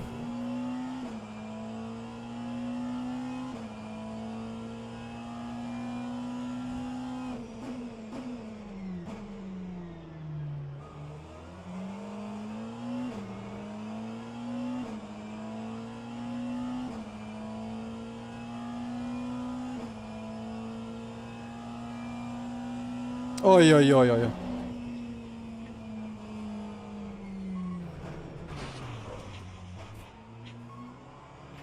No. No words.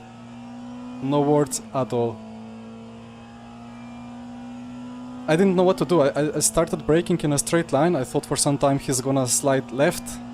Then it looked like he's gonna roll right. And he didn't roll anywhere.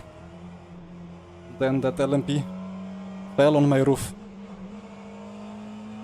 The car is damaged. Why?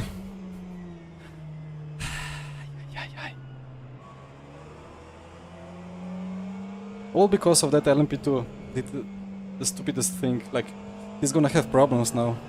That could mean demotion into Division 2. Like that LMP2 that just completely dived into Rouge. Now I have to decide if I want to repair or not. But it's gonna take a minute to repair. It's not that broken. It's a bit sideways. But it was looking so good. At least for a P4 if...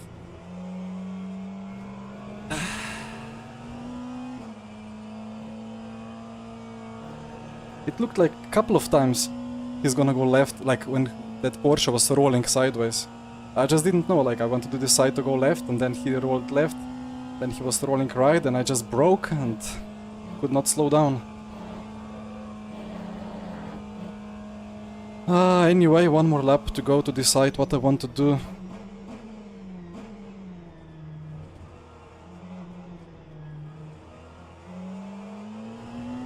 Yeah, open mouth situation. Nothing else I can do than just observe and stare at it.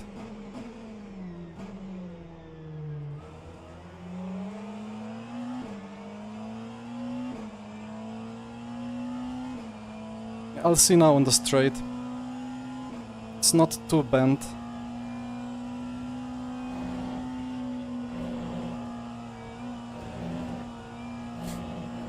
Issue is Rouge and like corners like that. I'm just gonna pin it at some point. But the repairs is gonna... yeah, repairs are uneconomical to repair.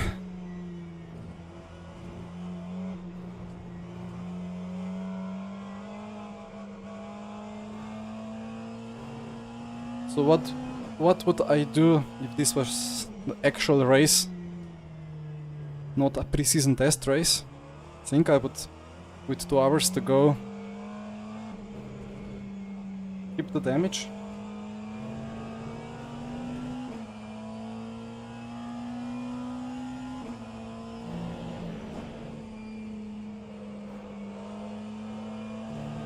It helps with Buchon.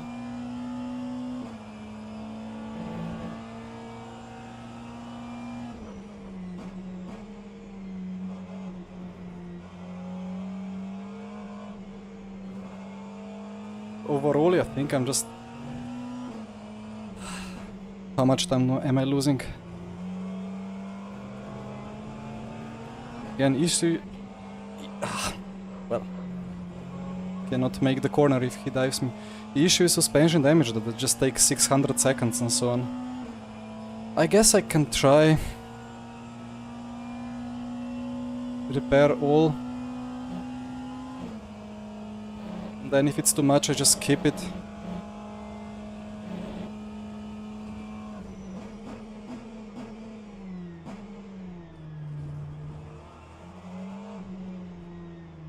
Getting track limit calculation. For what?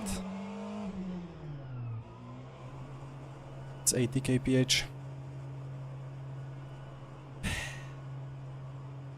Unlucky.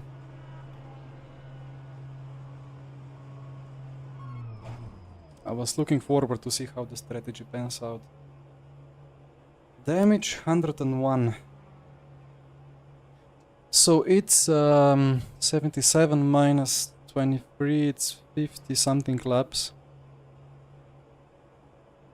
If it was 20 seconds, it would be worth it. So 37 is for tires. Damage is concurrent with fuel. Well, I should be refueling full tank then, I didn't know it's concurrent. Well, another thing I learned. It's refueling. No, now it's already repairing damage. When did it refuel? I cannot skip damage anyway.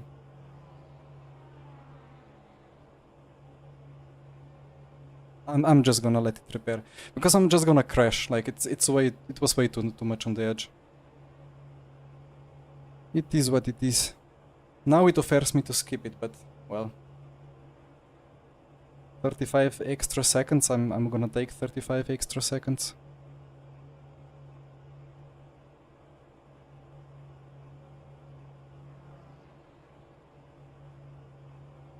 Yeah, I'm not refueling full tank. And I didn't know that it's concurrent.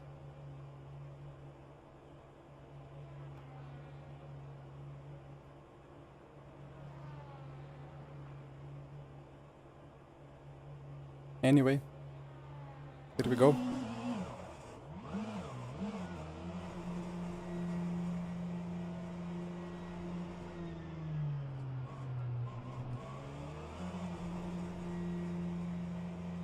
But it was 68 liters, like I have refueled till 68. And it was 68 when the tires were done. So, what's going on there? Or maybe this tiny pedal plugin already takes the fuel that it knows it will have and doesn't show the actual fuel.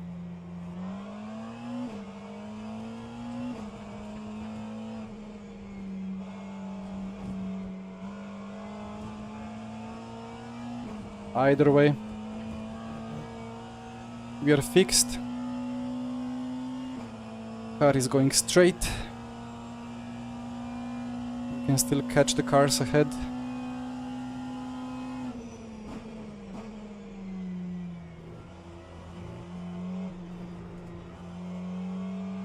Maybe adjust the target for the race to be top 10 instead of top 3.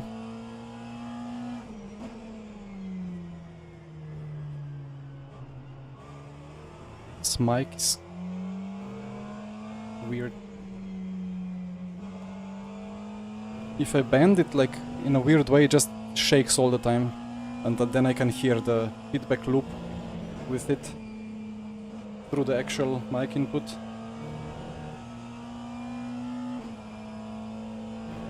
That's all the front grip that I have.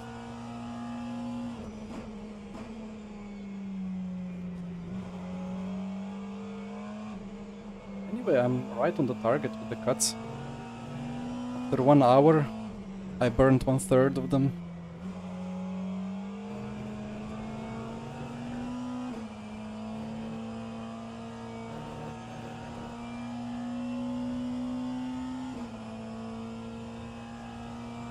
Okay, so who is P10? I'm P16. Have that battle with 40, yeah, Mitch is 40 seconds ahead. Can I gain 40 seconds in 2 hours? Let's see.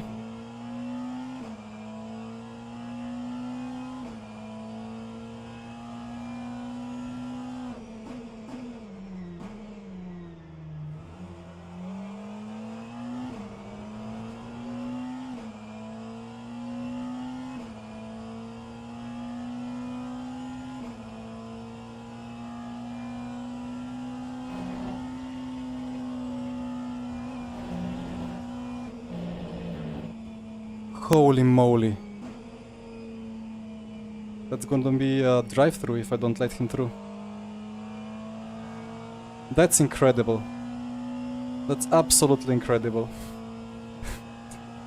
Is that how it should be? Is that a bug? Do I need to report that? Because if it's like that here, it's like that in Le Mans Ultimate as well. I lifted and missed the apex because I was about to spin off if I turned too much. And he was in the pit exit. Oh dear. That's incredible. Ah, what is this race? Come on. Well, it's a test race, right? So let all the bad stuff happen now. Yeah, well, I should keep my normal line, but he was already like far on the left, so I thought, well,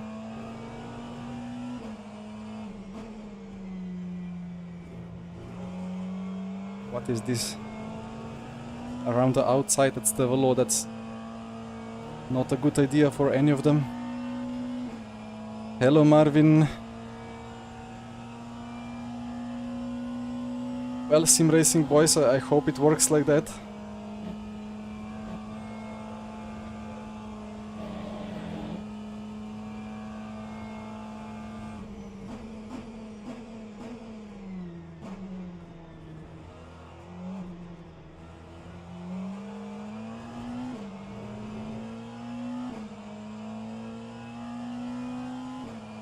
Ah, he's slow.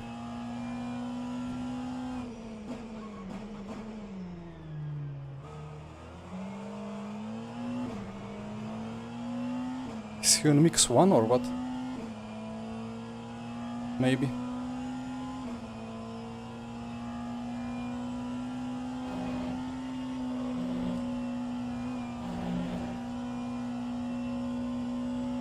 Ah, thank you, Victor.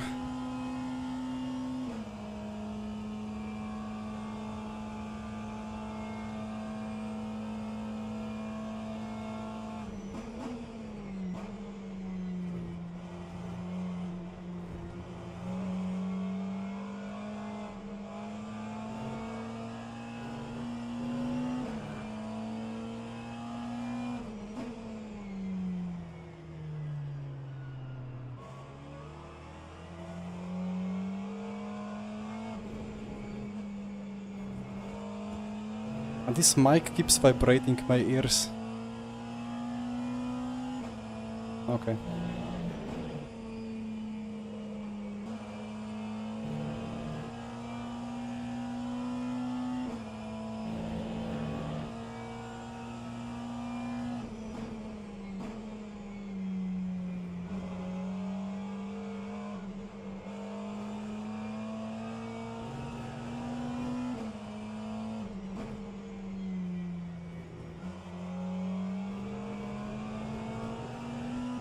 I mean, I guess mostly the track limits are just the white line.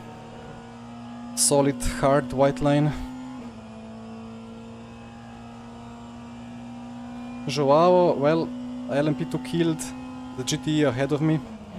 And GT was spinning sideways through Redilon, and I didn't know what side to take because he was spinning for some time into left, some time into right.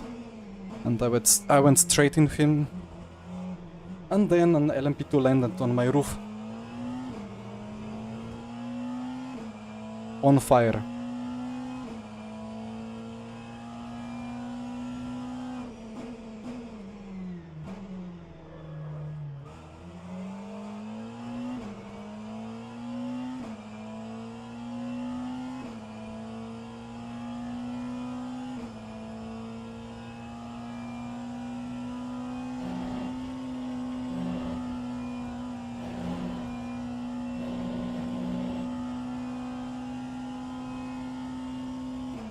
Well, it's indeed like a rough couple of laps. But oh well. It's just a practice race.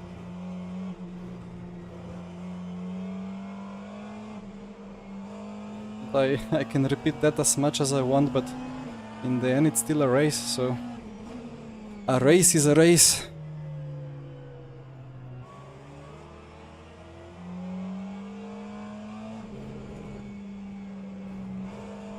I am out of the reach for the victory now, so it hurts.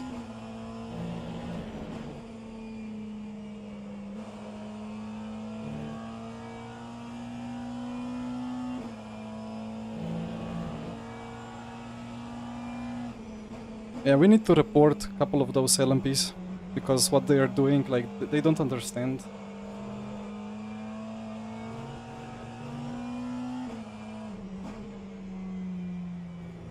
Some of them are just like, well, hard but correct dive bombs. But some of them are just sticking a little bit of their nose into high-speed corners and thinking that it's all going to end well.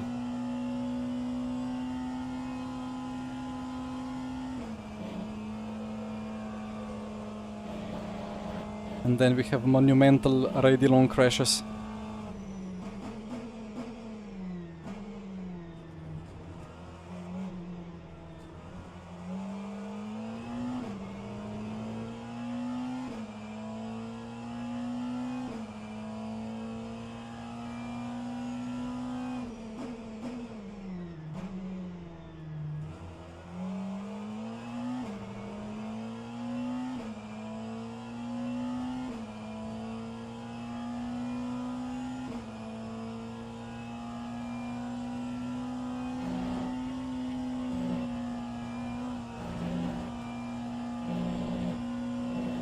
Yeah, Jimmy needs to explain them.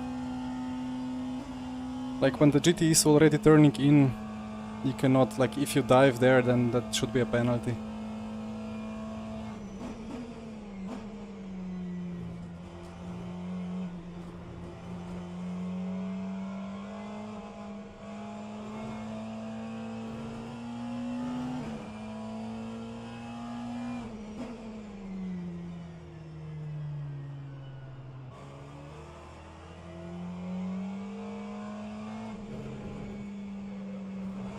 Anyway, those same LMP2s and hypercars are still on track, ready to kill my opponents.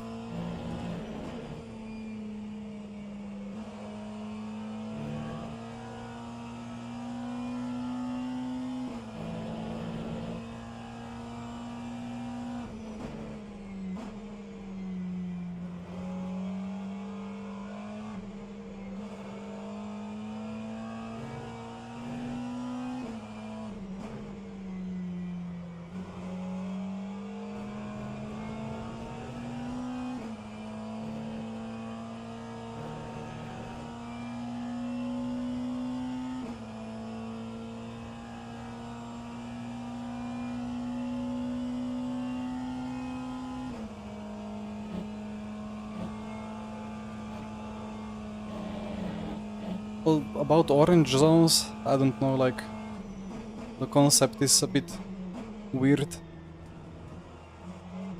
Like, you still need to race even though it's an orange zone, so...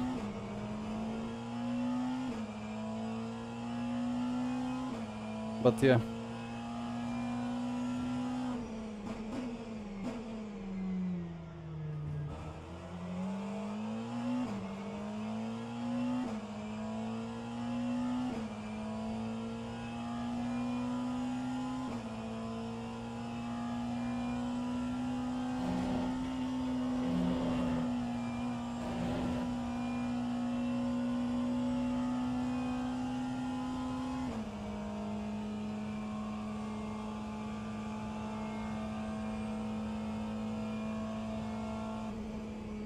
He's lifting coasting.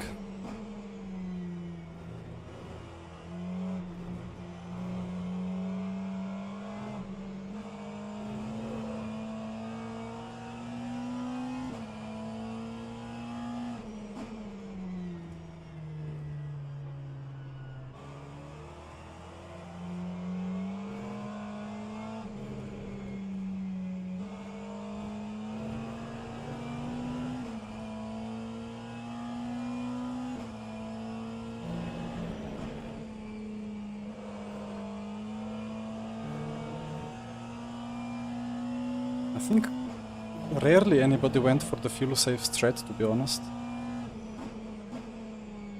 Even Michi boxed quite early. Or did he go 25? I think no. Maybe he went 25 laps. And that means he's gonna do 26. And he will be extremely slow, but he will avoid one extremely long pit lane.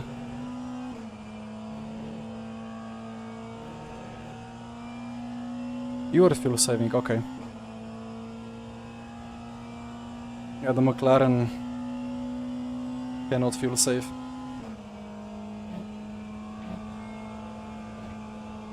Jesper will be joining, but not today.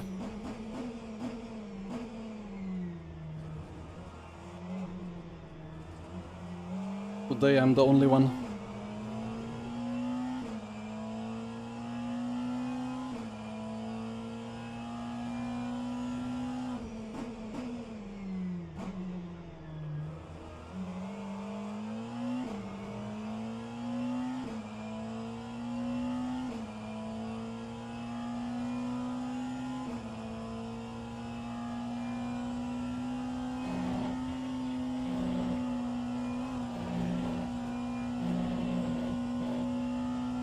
At least there is no cut detection for the white line at the top of Rouge or Raidillon or whatever that corner is.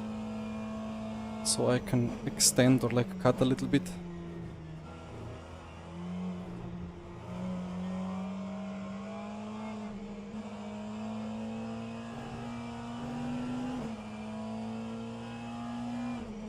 20 seconds for a driver swap, what?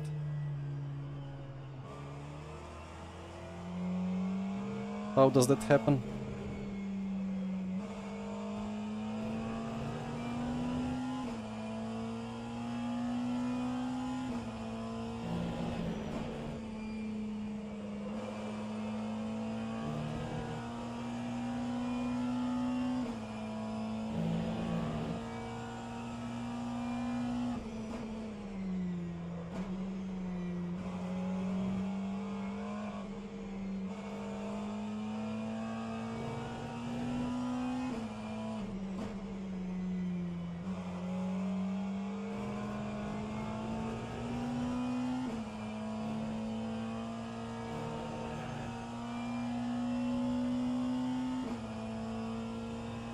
Like it was non-concurrent or what?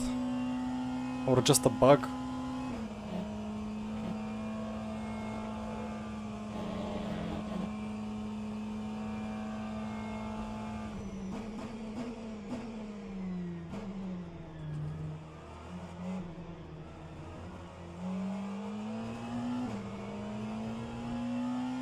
Squares on the wheel, it's tire temp. I have tried something with it.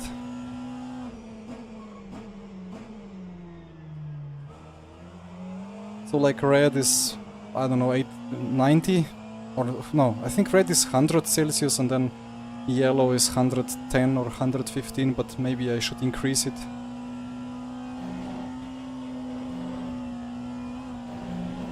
Like I already have the tire temps here and here, but I'm figuring out that it's too far from where I look. It's not obvious enough. And I kind of like to have some indication.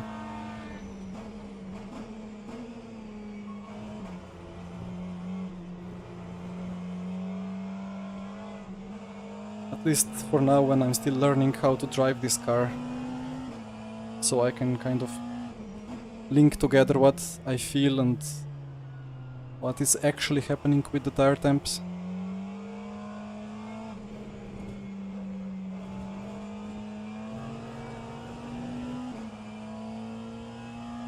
I had them on tiny pedal as well, but I thought it's a bit better to put them onto here and watch the stuff go yellow as I try to exit Pujon.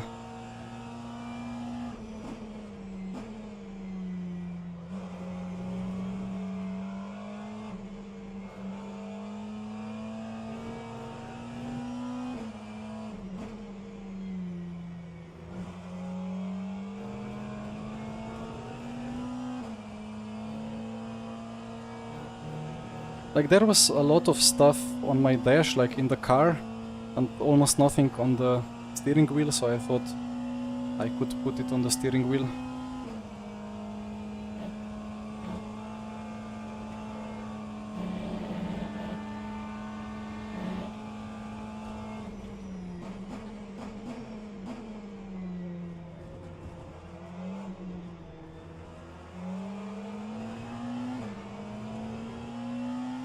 Hi Jim. Yes, I'm trying to go for it. Overtake as much cars as possible.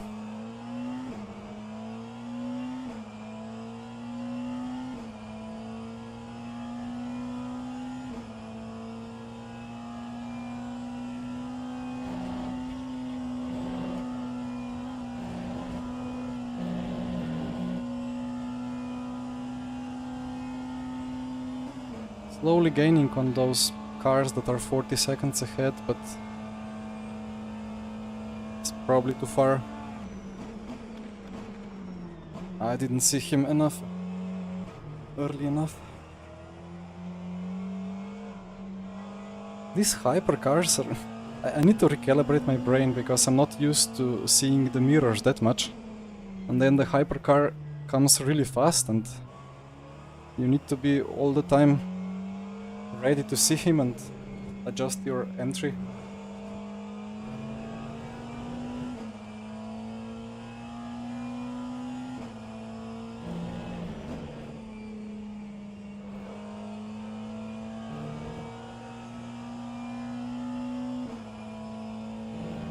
Yeah, well, it wasn't my fault, but I'm still P14 instead of P4, so... But yeah, anyway. A race is a race. Let's see where we end up.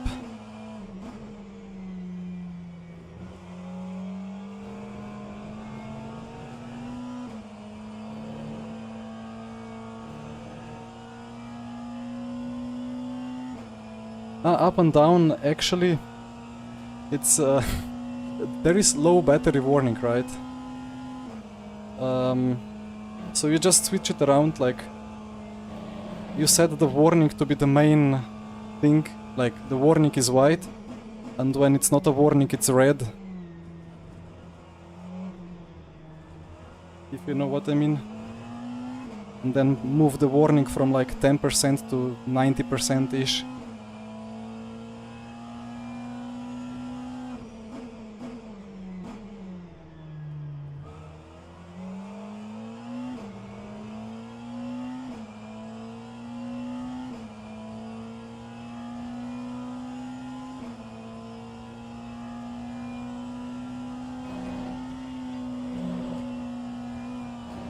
But yeah, it's one of those things that are so simple that when you realize how it's done, you just facepalm because it's so simple, but it's still not easy. Like I needed to think about it and go watching, like go read the tutorial or like the documentation, and then it clicked upon me that, oh, actually, I don't need anything else.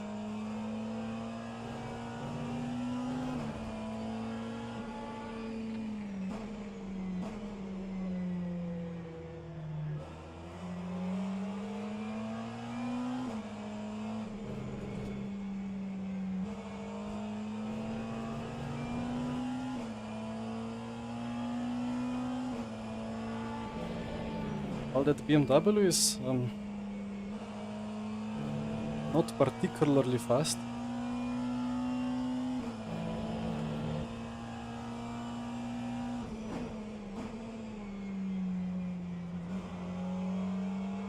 I think he was lifting a lot for those hypercars to come by.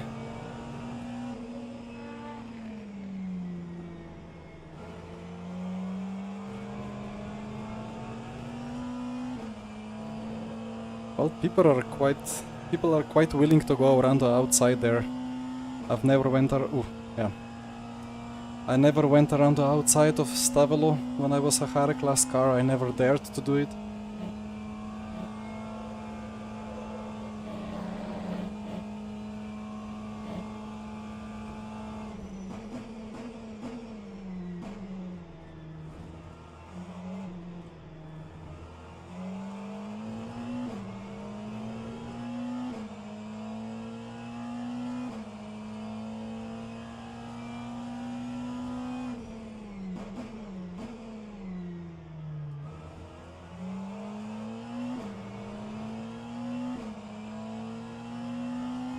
It was convenient.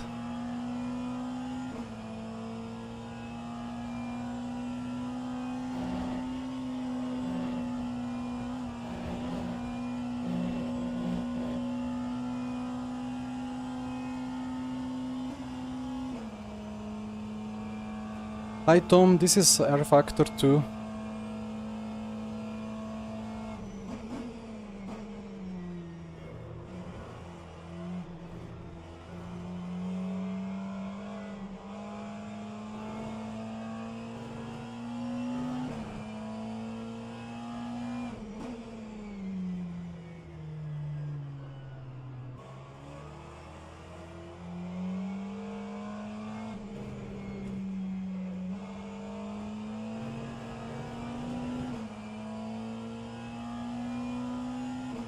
Checo, I'm using tiny pedal.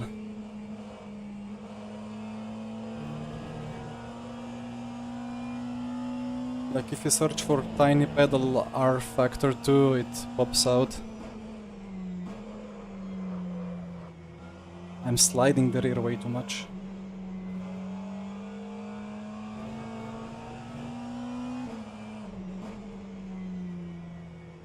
Now the rears are a bit cooked. Yeah, don't... Man. Yeah, flash me as much as you want, but you should not overtake there. I flash you back.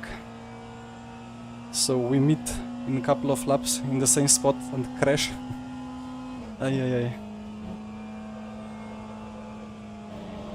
Seems like some LMPs, like they think that they flash and then the GT will just move over or something.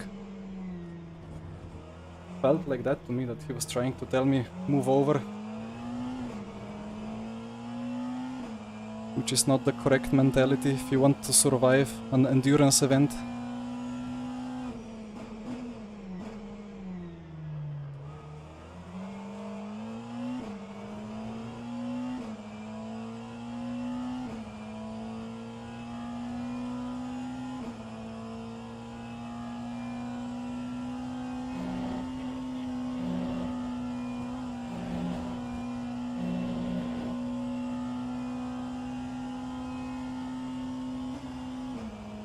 I'm catching Barclay, I see.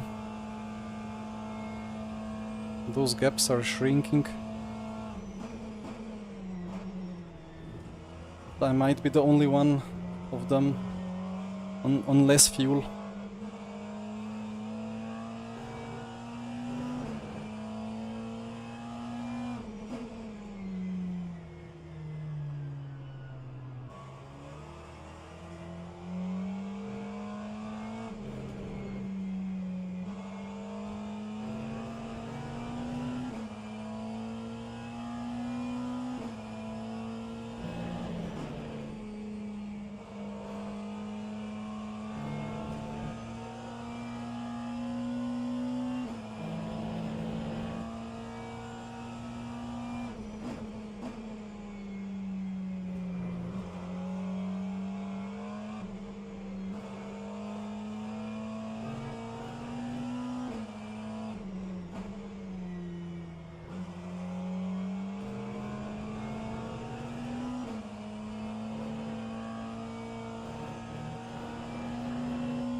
Muffin, did I fix the smoothing? Do you mean the delta? If you mean the delta, oh, what's the mic doing now? Heard some screeching. Yeah, about this delta, I put the smoothing to max.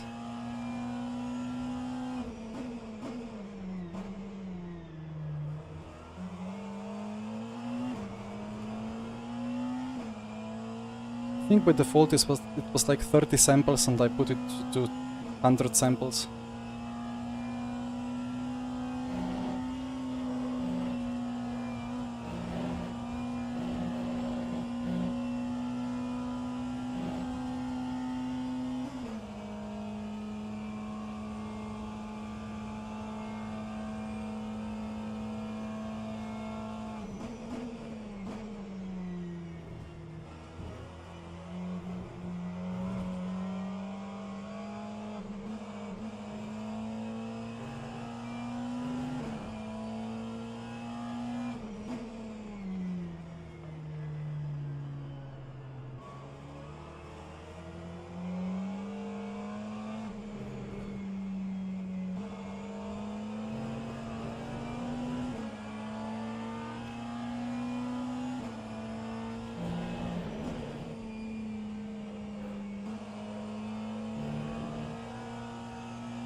I'm thinking of what to do with the car setup, because it's understeery, but then in some places it's extremely on the edge with the rears, and there is just nothing you can do, it's just a trade-off.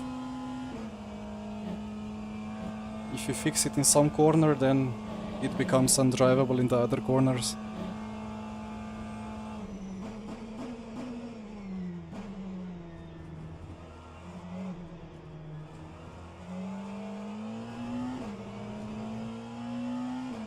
So I can do 16 more laps. No, wait.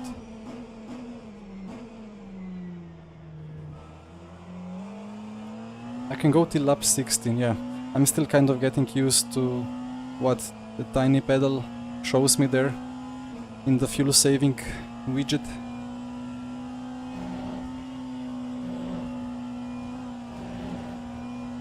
If I full push, I will have completed 16 laps. And if I fuel save a lot, I could do 17, but I'm going for the 16.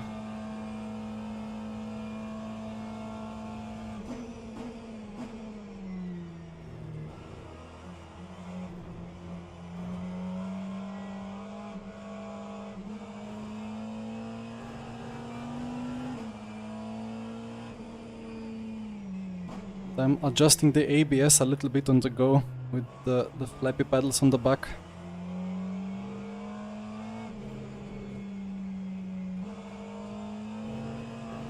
It's weird because it stabilizes the car a lot, but it stabilizes it with a big understeer. So then you're going into a corner with quite a lot of understeer and shaking from the ABS. And once you lift, when you reduce the trail braking, suddenly it turns off and the car snaps into a big slide. It's kind of better to just use less ABS and be more gentle on the brakes and have the snap coming all the time, but you expect it. Or like you feel it.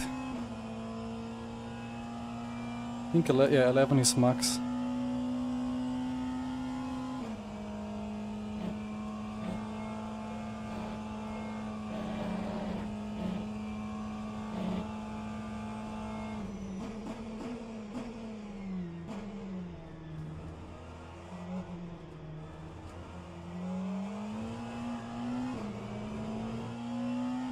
Right, so I can do 2 more laps.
Well, Joao, about car feeling,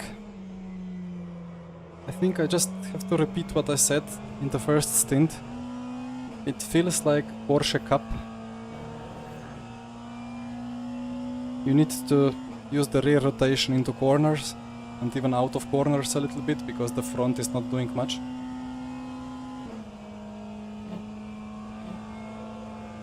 Or it feels kind of a BTCC car, and it's alright. You just have to expect it.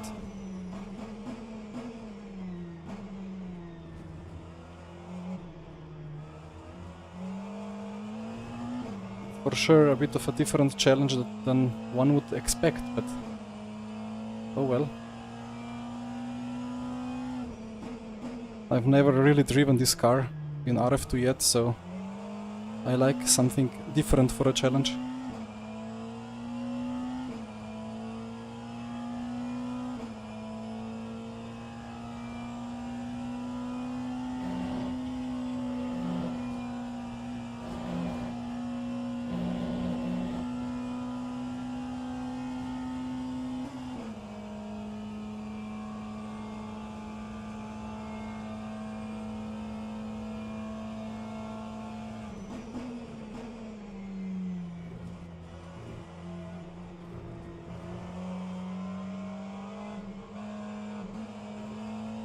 So we're in the half of this stint, which will be a bit elongated.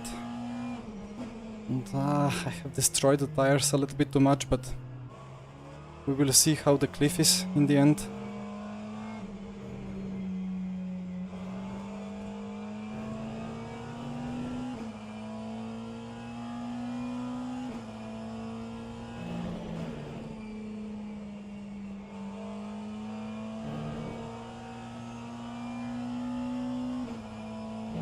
Understeer forever. Well, you can make it oversteer forever.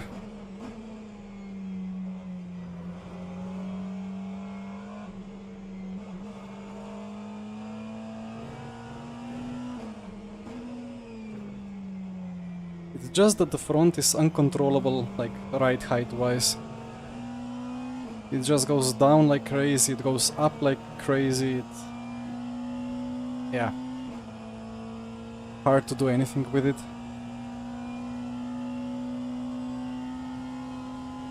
Well, one more thing that I still have to try is stiffen the front spring a lot, which usually means the grip is then very bad on the front.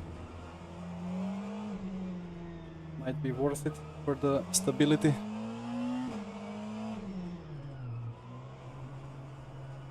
I keep braking too much into the pits. I destroyed rear left. Should have been 65, but oh well, 4% is not a big deal. Ay, ay, ay, ay.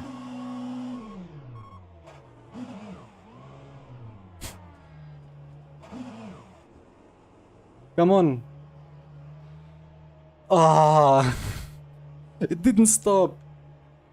I braked at the nice spot, but it just...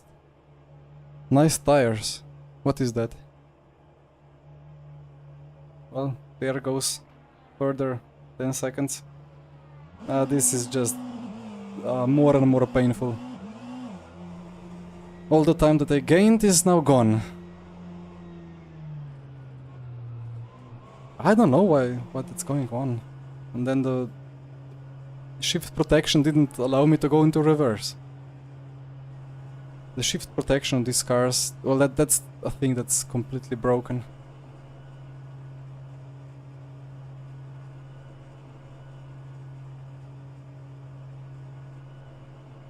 Grip on pit is 0. I boxed before and it was kind of fine.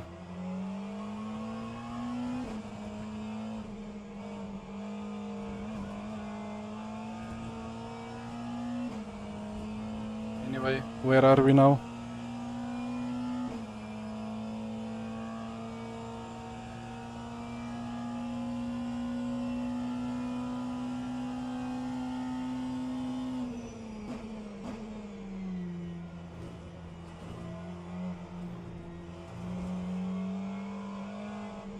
Tires should be kind of nice now for like 2 or 3 laps because the pit stop has cooled them down.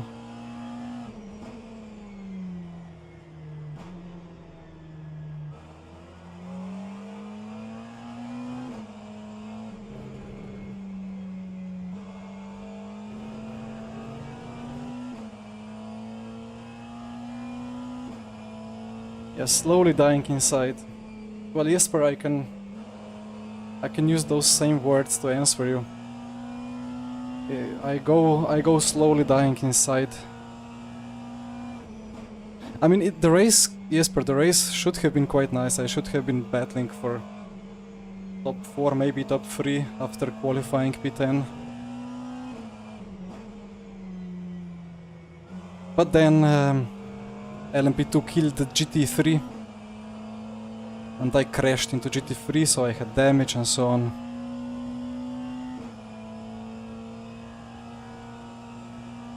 Yeah, Ducat, I think in real life they can adjust all the revs and the inputs.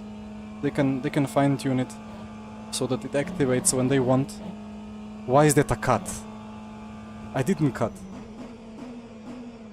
And here it's just preset so that you have any throttle input. You cannot downshift, or if you have any brake input, you cannot upshift, or like if you're coasting, you cannot upshift, or I don't know. or if speed is slightly wrong, you cannot shift. It was funny in the Porsche Cup car, which has same problem. I remember when I was driving that for that Sim Formula thing. Sometimes I needed half a lap to shift. Like I remember some race starts when we were practicing them.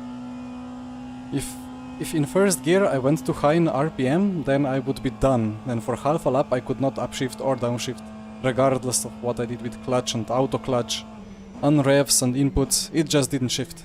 And then suddenly it shifted and it was shifting again.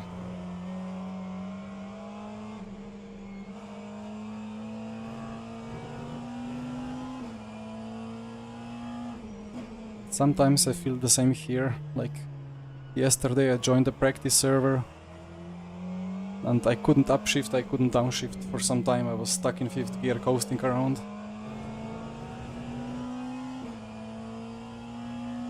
But it's a bug that's, I guess, rare enough that it's a mere inconvenience.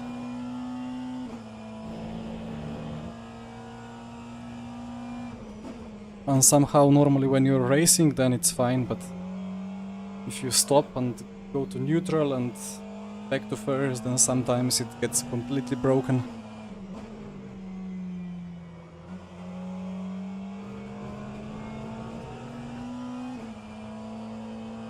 I need some water.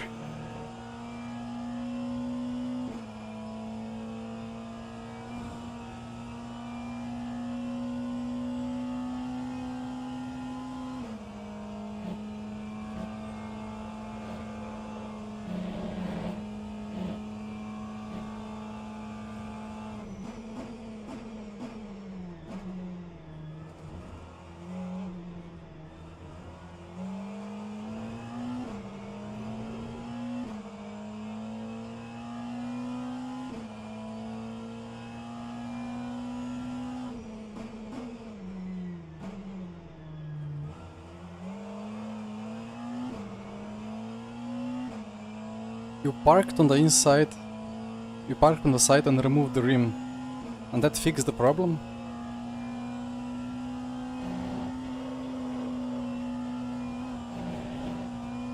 Stop wobbling. I need a big cut actually.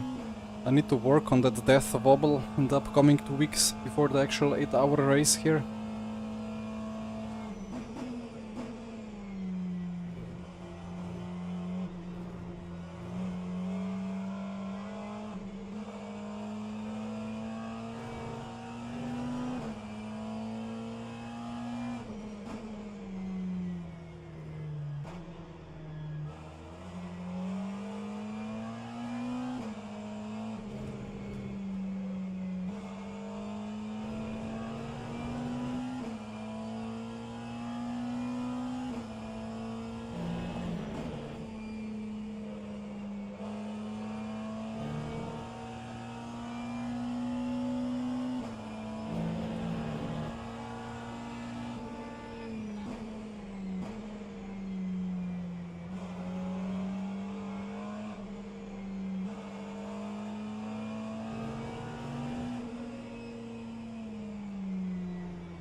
Yeah, keep giving me cuts. Actually, and I mean, that's still on target, right? Just above half of the cuts.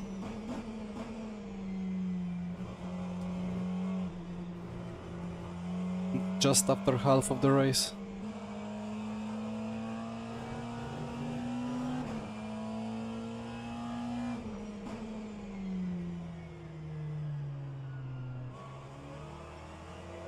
Though I would prefer a bit more lenient track limits and less cut points.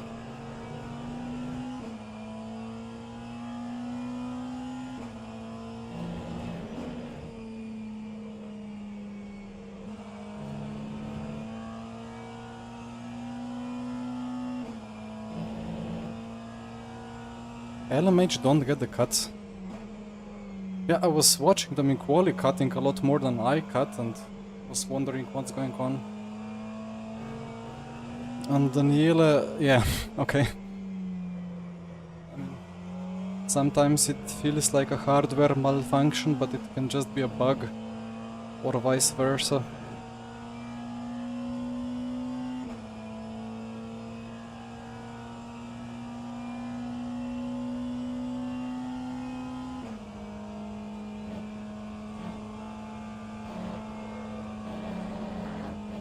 Another cut.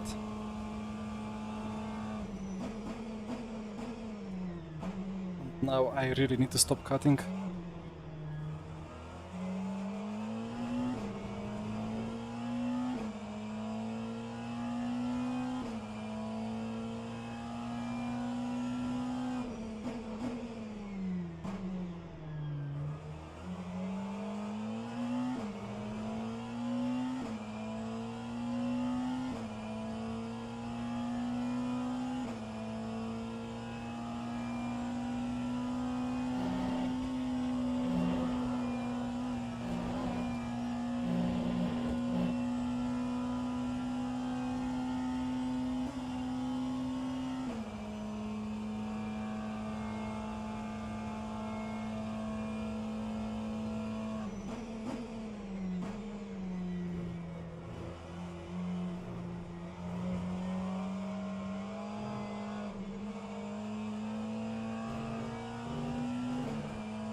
I'm calculating in my head how much time I lost by the damage repairs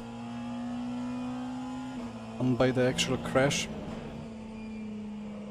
I think total fuel would be like 32, but I fueled less, so it would be like 20 maybe.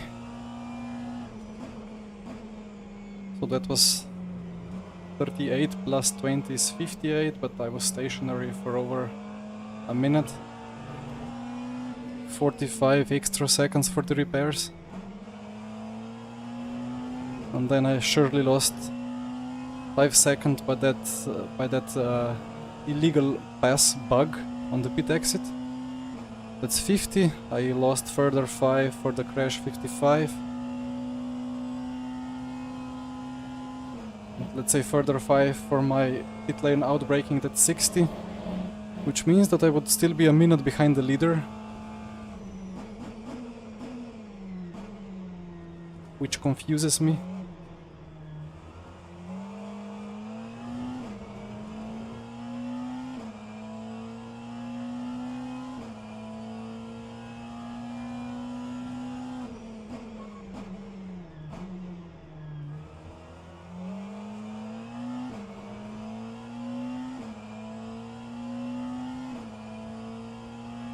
But the gap should shrink. Like here. I don't know if he's fuel saving or not.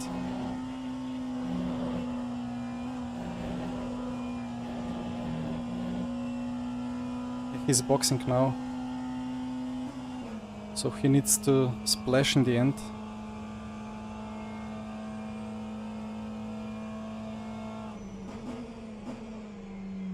So I'm 10 laps better on fuel than him. And I will have better tires in the end.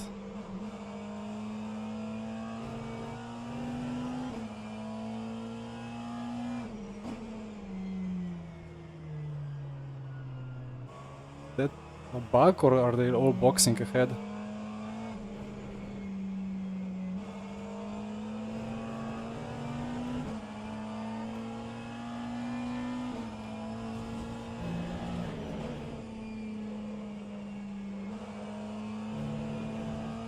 Let's see what happens when they exit the pits.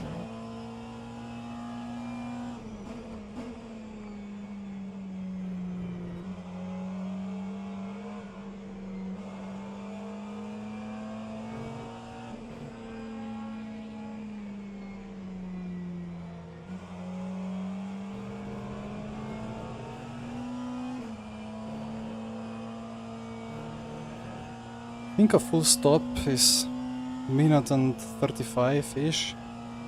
So that means that Nisula should be 20 seconds ahead, 25 or 30. Assuming he does a full pit stop.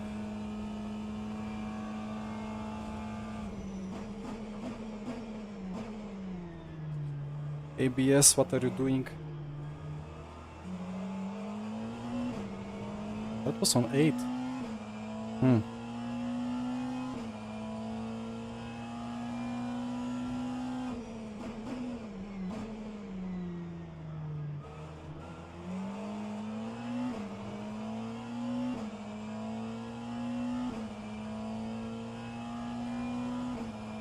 Ah, so there they are.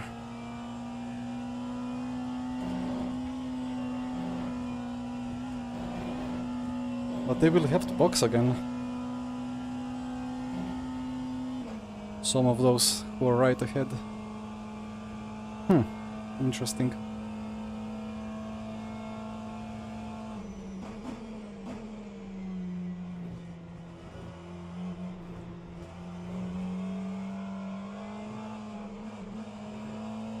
But they will be on new tires now, and full tank, and I'm on empty tank and old tires.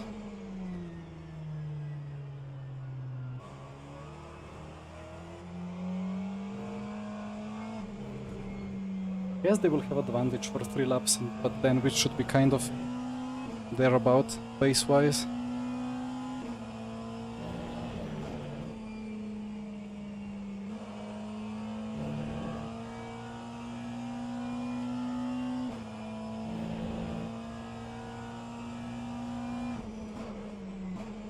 Well, sim racing boys, I don't think I lost more than a minute because of repairs. Because I would have boxed anyway, as I was, well, out of fuel.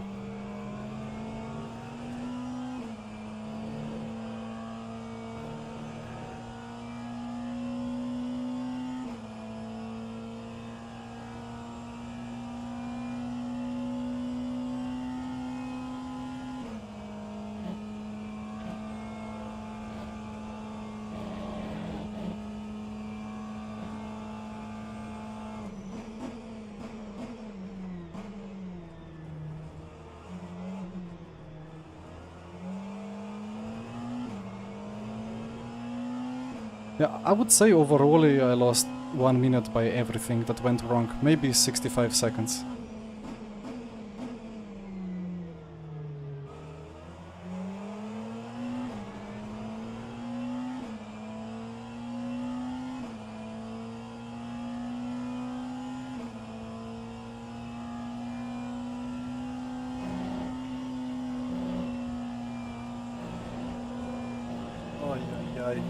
That curb at the top, just the McLaren hates it. At least I've learned how to kind of, without any more risk, catch the slides.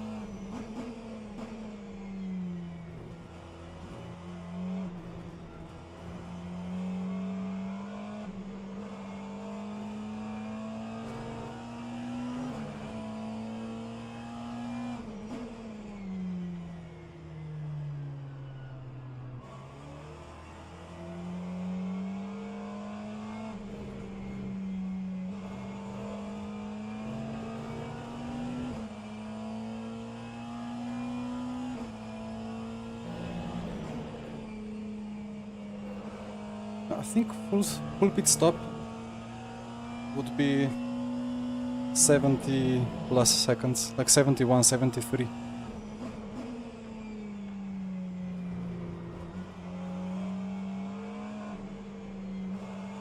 But again, I didn't do a full pit stop because I only took 68 liters.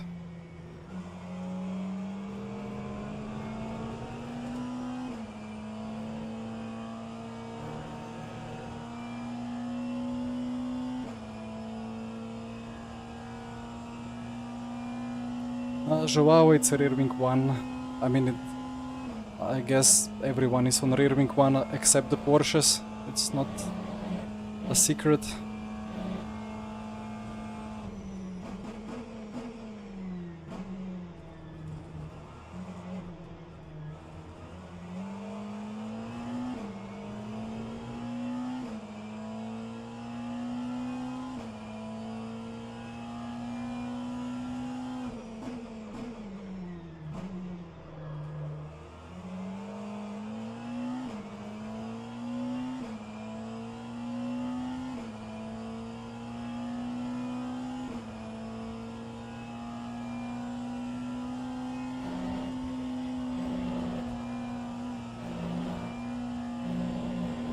What hyper toilet?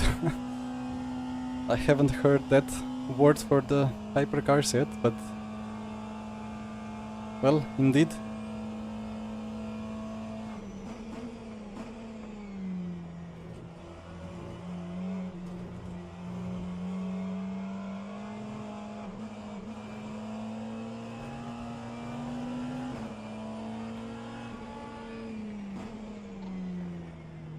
I see one of the hypercars has now retired. That's Netrex.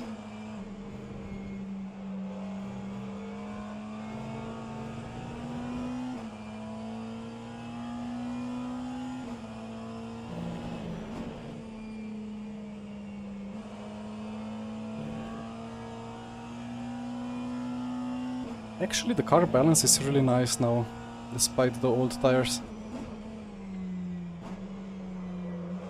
As I say that, I lose the rear almost.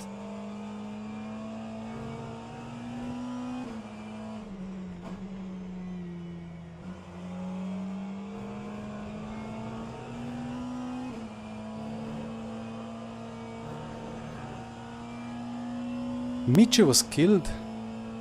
Really? Wait.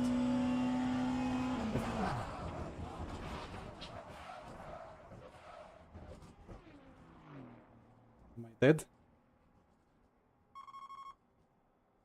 Engine is gone. Quickly escape. Well, let's see. Have I done anything wrong? Maybe I'm not even angry, I'm just so shocked that I don't know what to say. It's previous lap.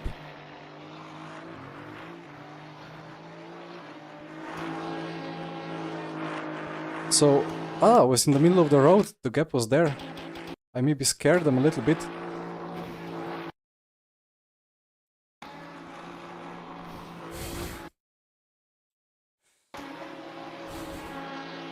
Okay, well, one thing that I could do to maybe help avoiding it would be to be more on the right side.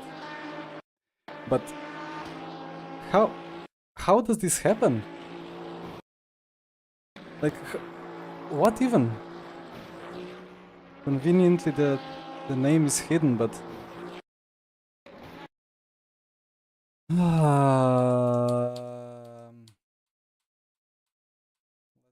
check some replays, right?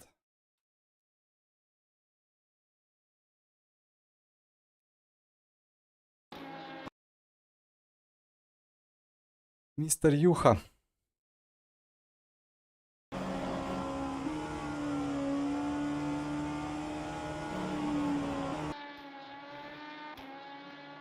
But this is LMP2, this is Hypercar, right? They're not even battling.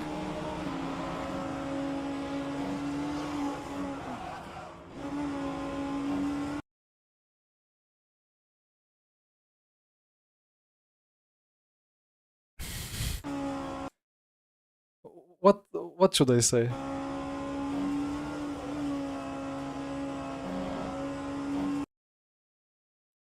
Well, he lost the track of where the asphalt is and when the grass is.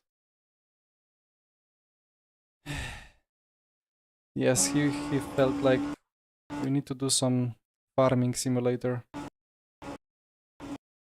So he harvested a little bit of my McLaren engine.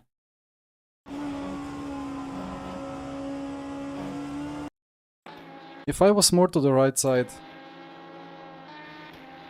yeah, it's not great what I did there. Like, again, a bit of a lapse of concentration, as I should be at this point checking for the upcoming higher class cars and just precautionary stay on the right side. But I went a bit to the left, scared Roland. He lifted a bit.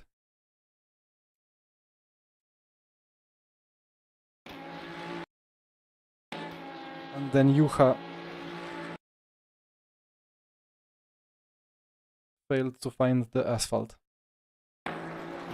Well, it was a practice race, or like test. It was a test race, so have to accept it. Oh, what did I do now? Change the scene by mistake. Wait.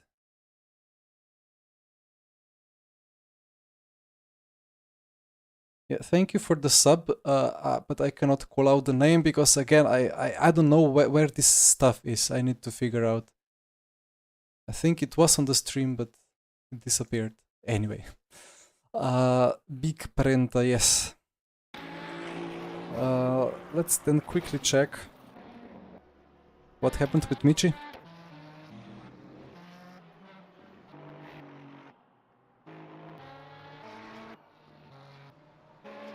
Murguli. This is Michi's teammate.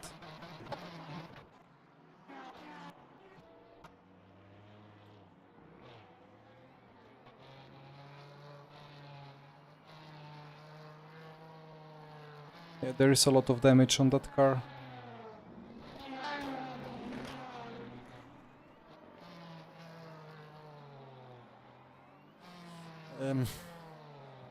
Passive rage quit.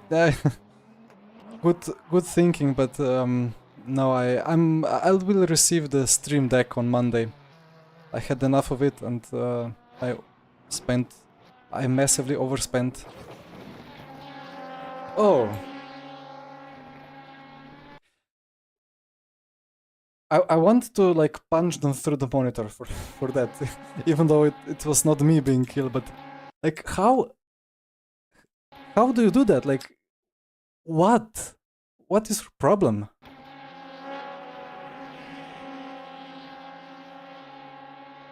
Like, he just go boom, boom, boom, boom, boom. Like, what on earth? And probably he's the least damaged of them all. I will go straight to Jimmy and ask about if he wants people to be reported or if he will deal with them himself.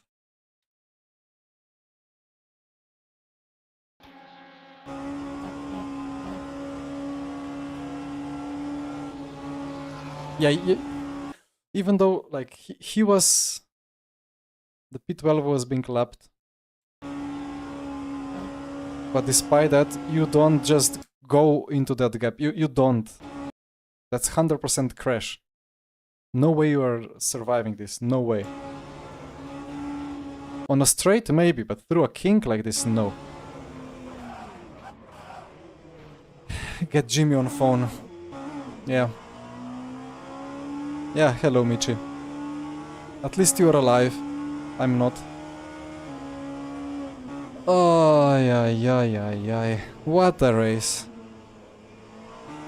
Maybe I can quickly check what happened in that first crash. Wait, I'm probably far behind here. Yeah. So this is already the Yeah, this is the first pit stop. I think it was around here.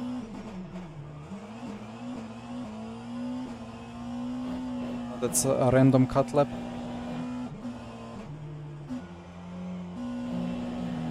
It's not here. This lap is good. Was it?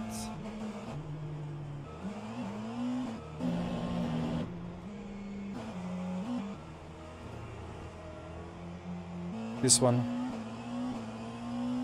Yep, well, let's see. I hope Jimmy brings out his hammer. Yeah, there we go. Like...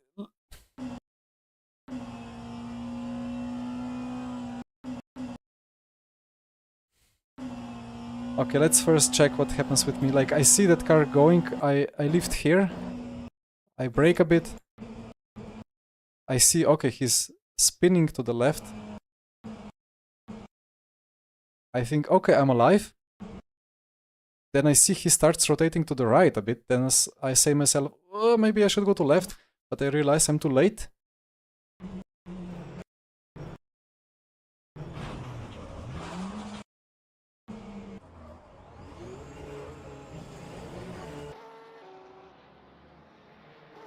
Okay. I need to maybe re-evaluate my raging at the LMP2s, because this is a fair move. His angle... Well, it would be better if he was maybe slightly more to the right and then had a better angle, but Mr. Erdem here completely ignored him and just turned in on him. Now that's on Porsche. Now let's check the failure to lock brakes.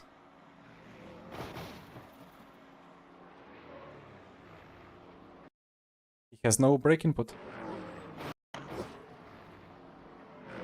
This is fully on him. Okay. Well, a bit less of blame on the LMP2s then, and a big blame on the Porsche, because in the rulebook, if you are doing this, you should go straight, fully on brake, lock up the brakes, and controllably slide in a straight line. But he started applying the brake here. Well, this is where you should go on throttle, not on brake. If yeah.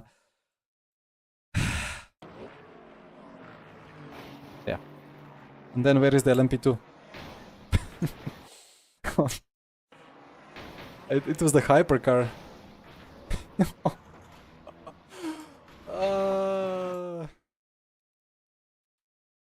find the poor hypercar.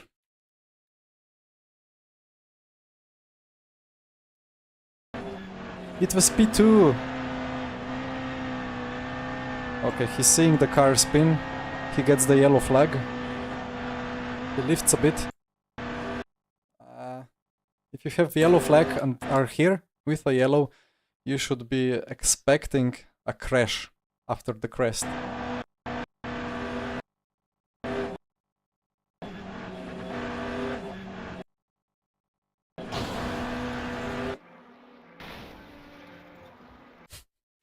And Erdem collects him again. I guess at this point, like when you're here, your brain is, yeah, failed to load brain, yeah. The brain is here already completely melted, so then he just, yeah, collected him. And I guess at this point I could make a clip out of this and started with, well, hello, this is me. Maybe you wonder how I ended up in this situation. This is so funny. And so sad at the same time. How did I not lose the rear wing?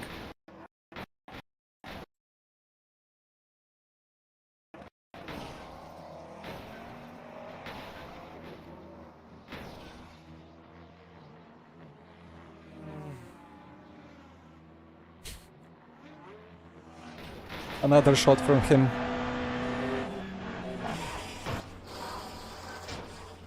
Poor guy. Again, it's like that same judgment, like you see yellow flag and then either you lift and brake and try to survive if cars are like crashed and spun around on the racing line, or you go flat out and then be in the mercy of people not doing silly stuff. And he did not get the mercy. So we had a monumental crash.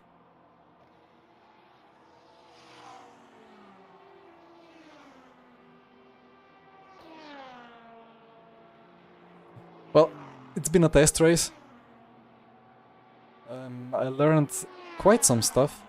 Wait, he still has drive or what? Oi, oi. How is he having still engine? He's on fire. What? Ah, then it blows up. Is it the hybrid? Maybe you can use the hybrid to drive on the hypercar, right?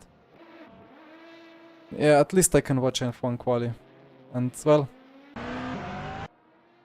on that note, I will thank you guys for watching. And I'll go enjoy F1 and fix the ugly chat box, which has to be fixed. Ah, no hybrid in that mod, copy.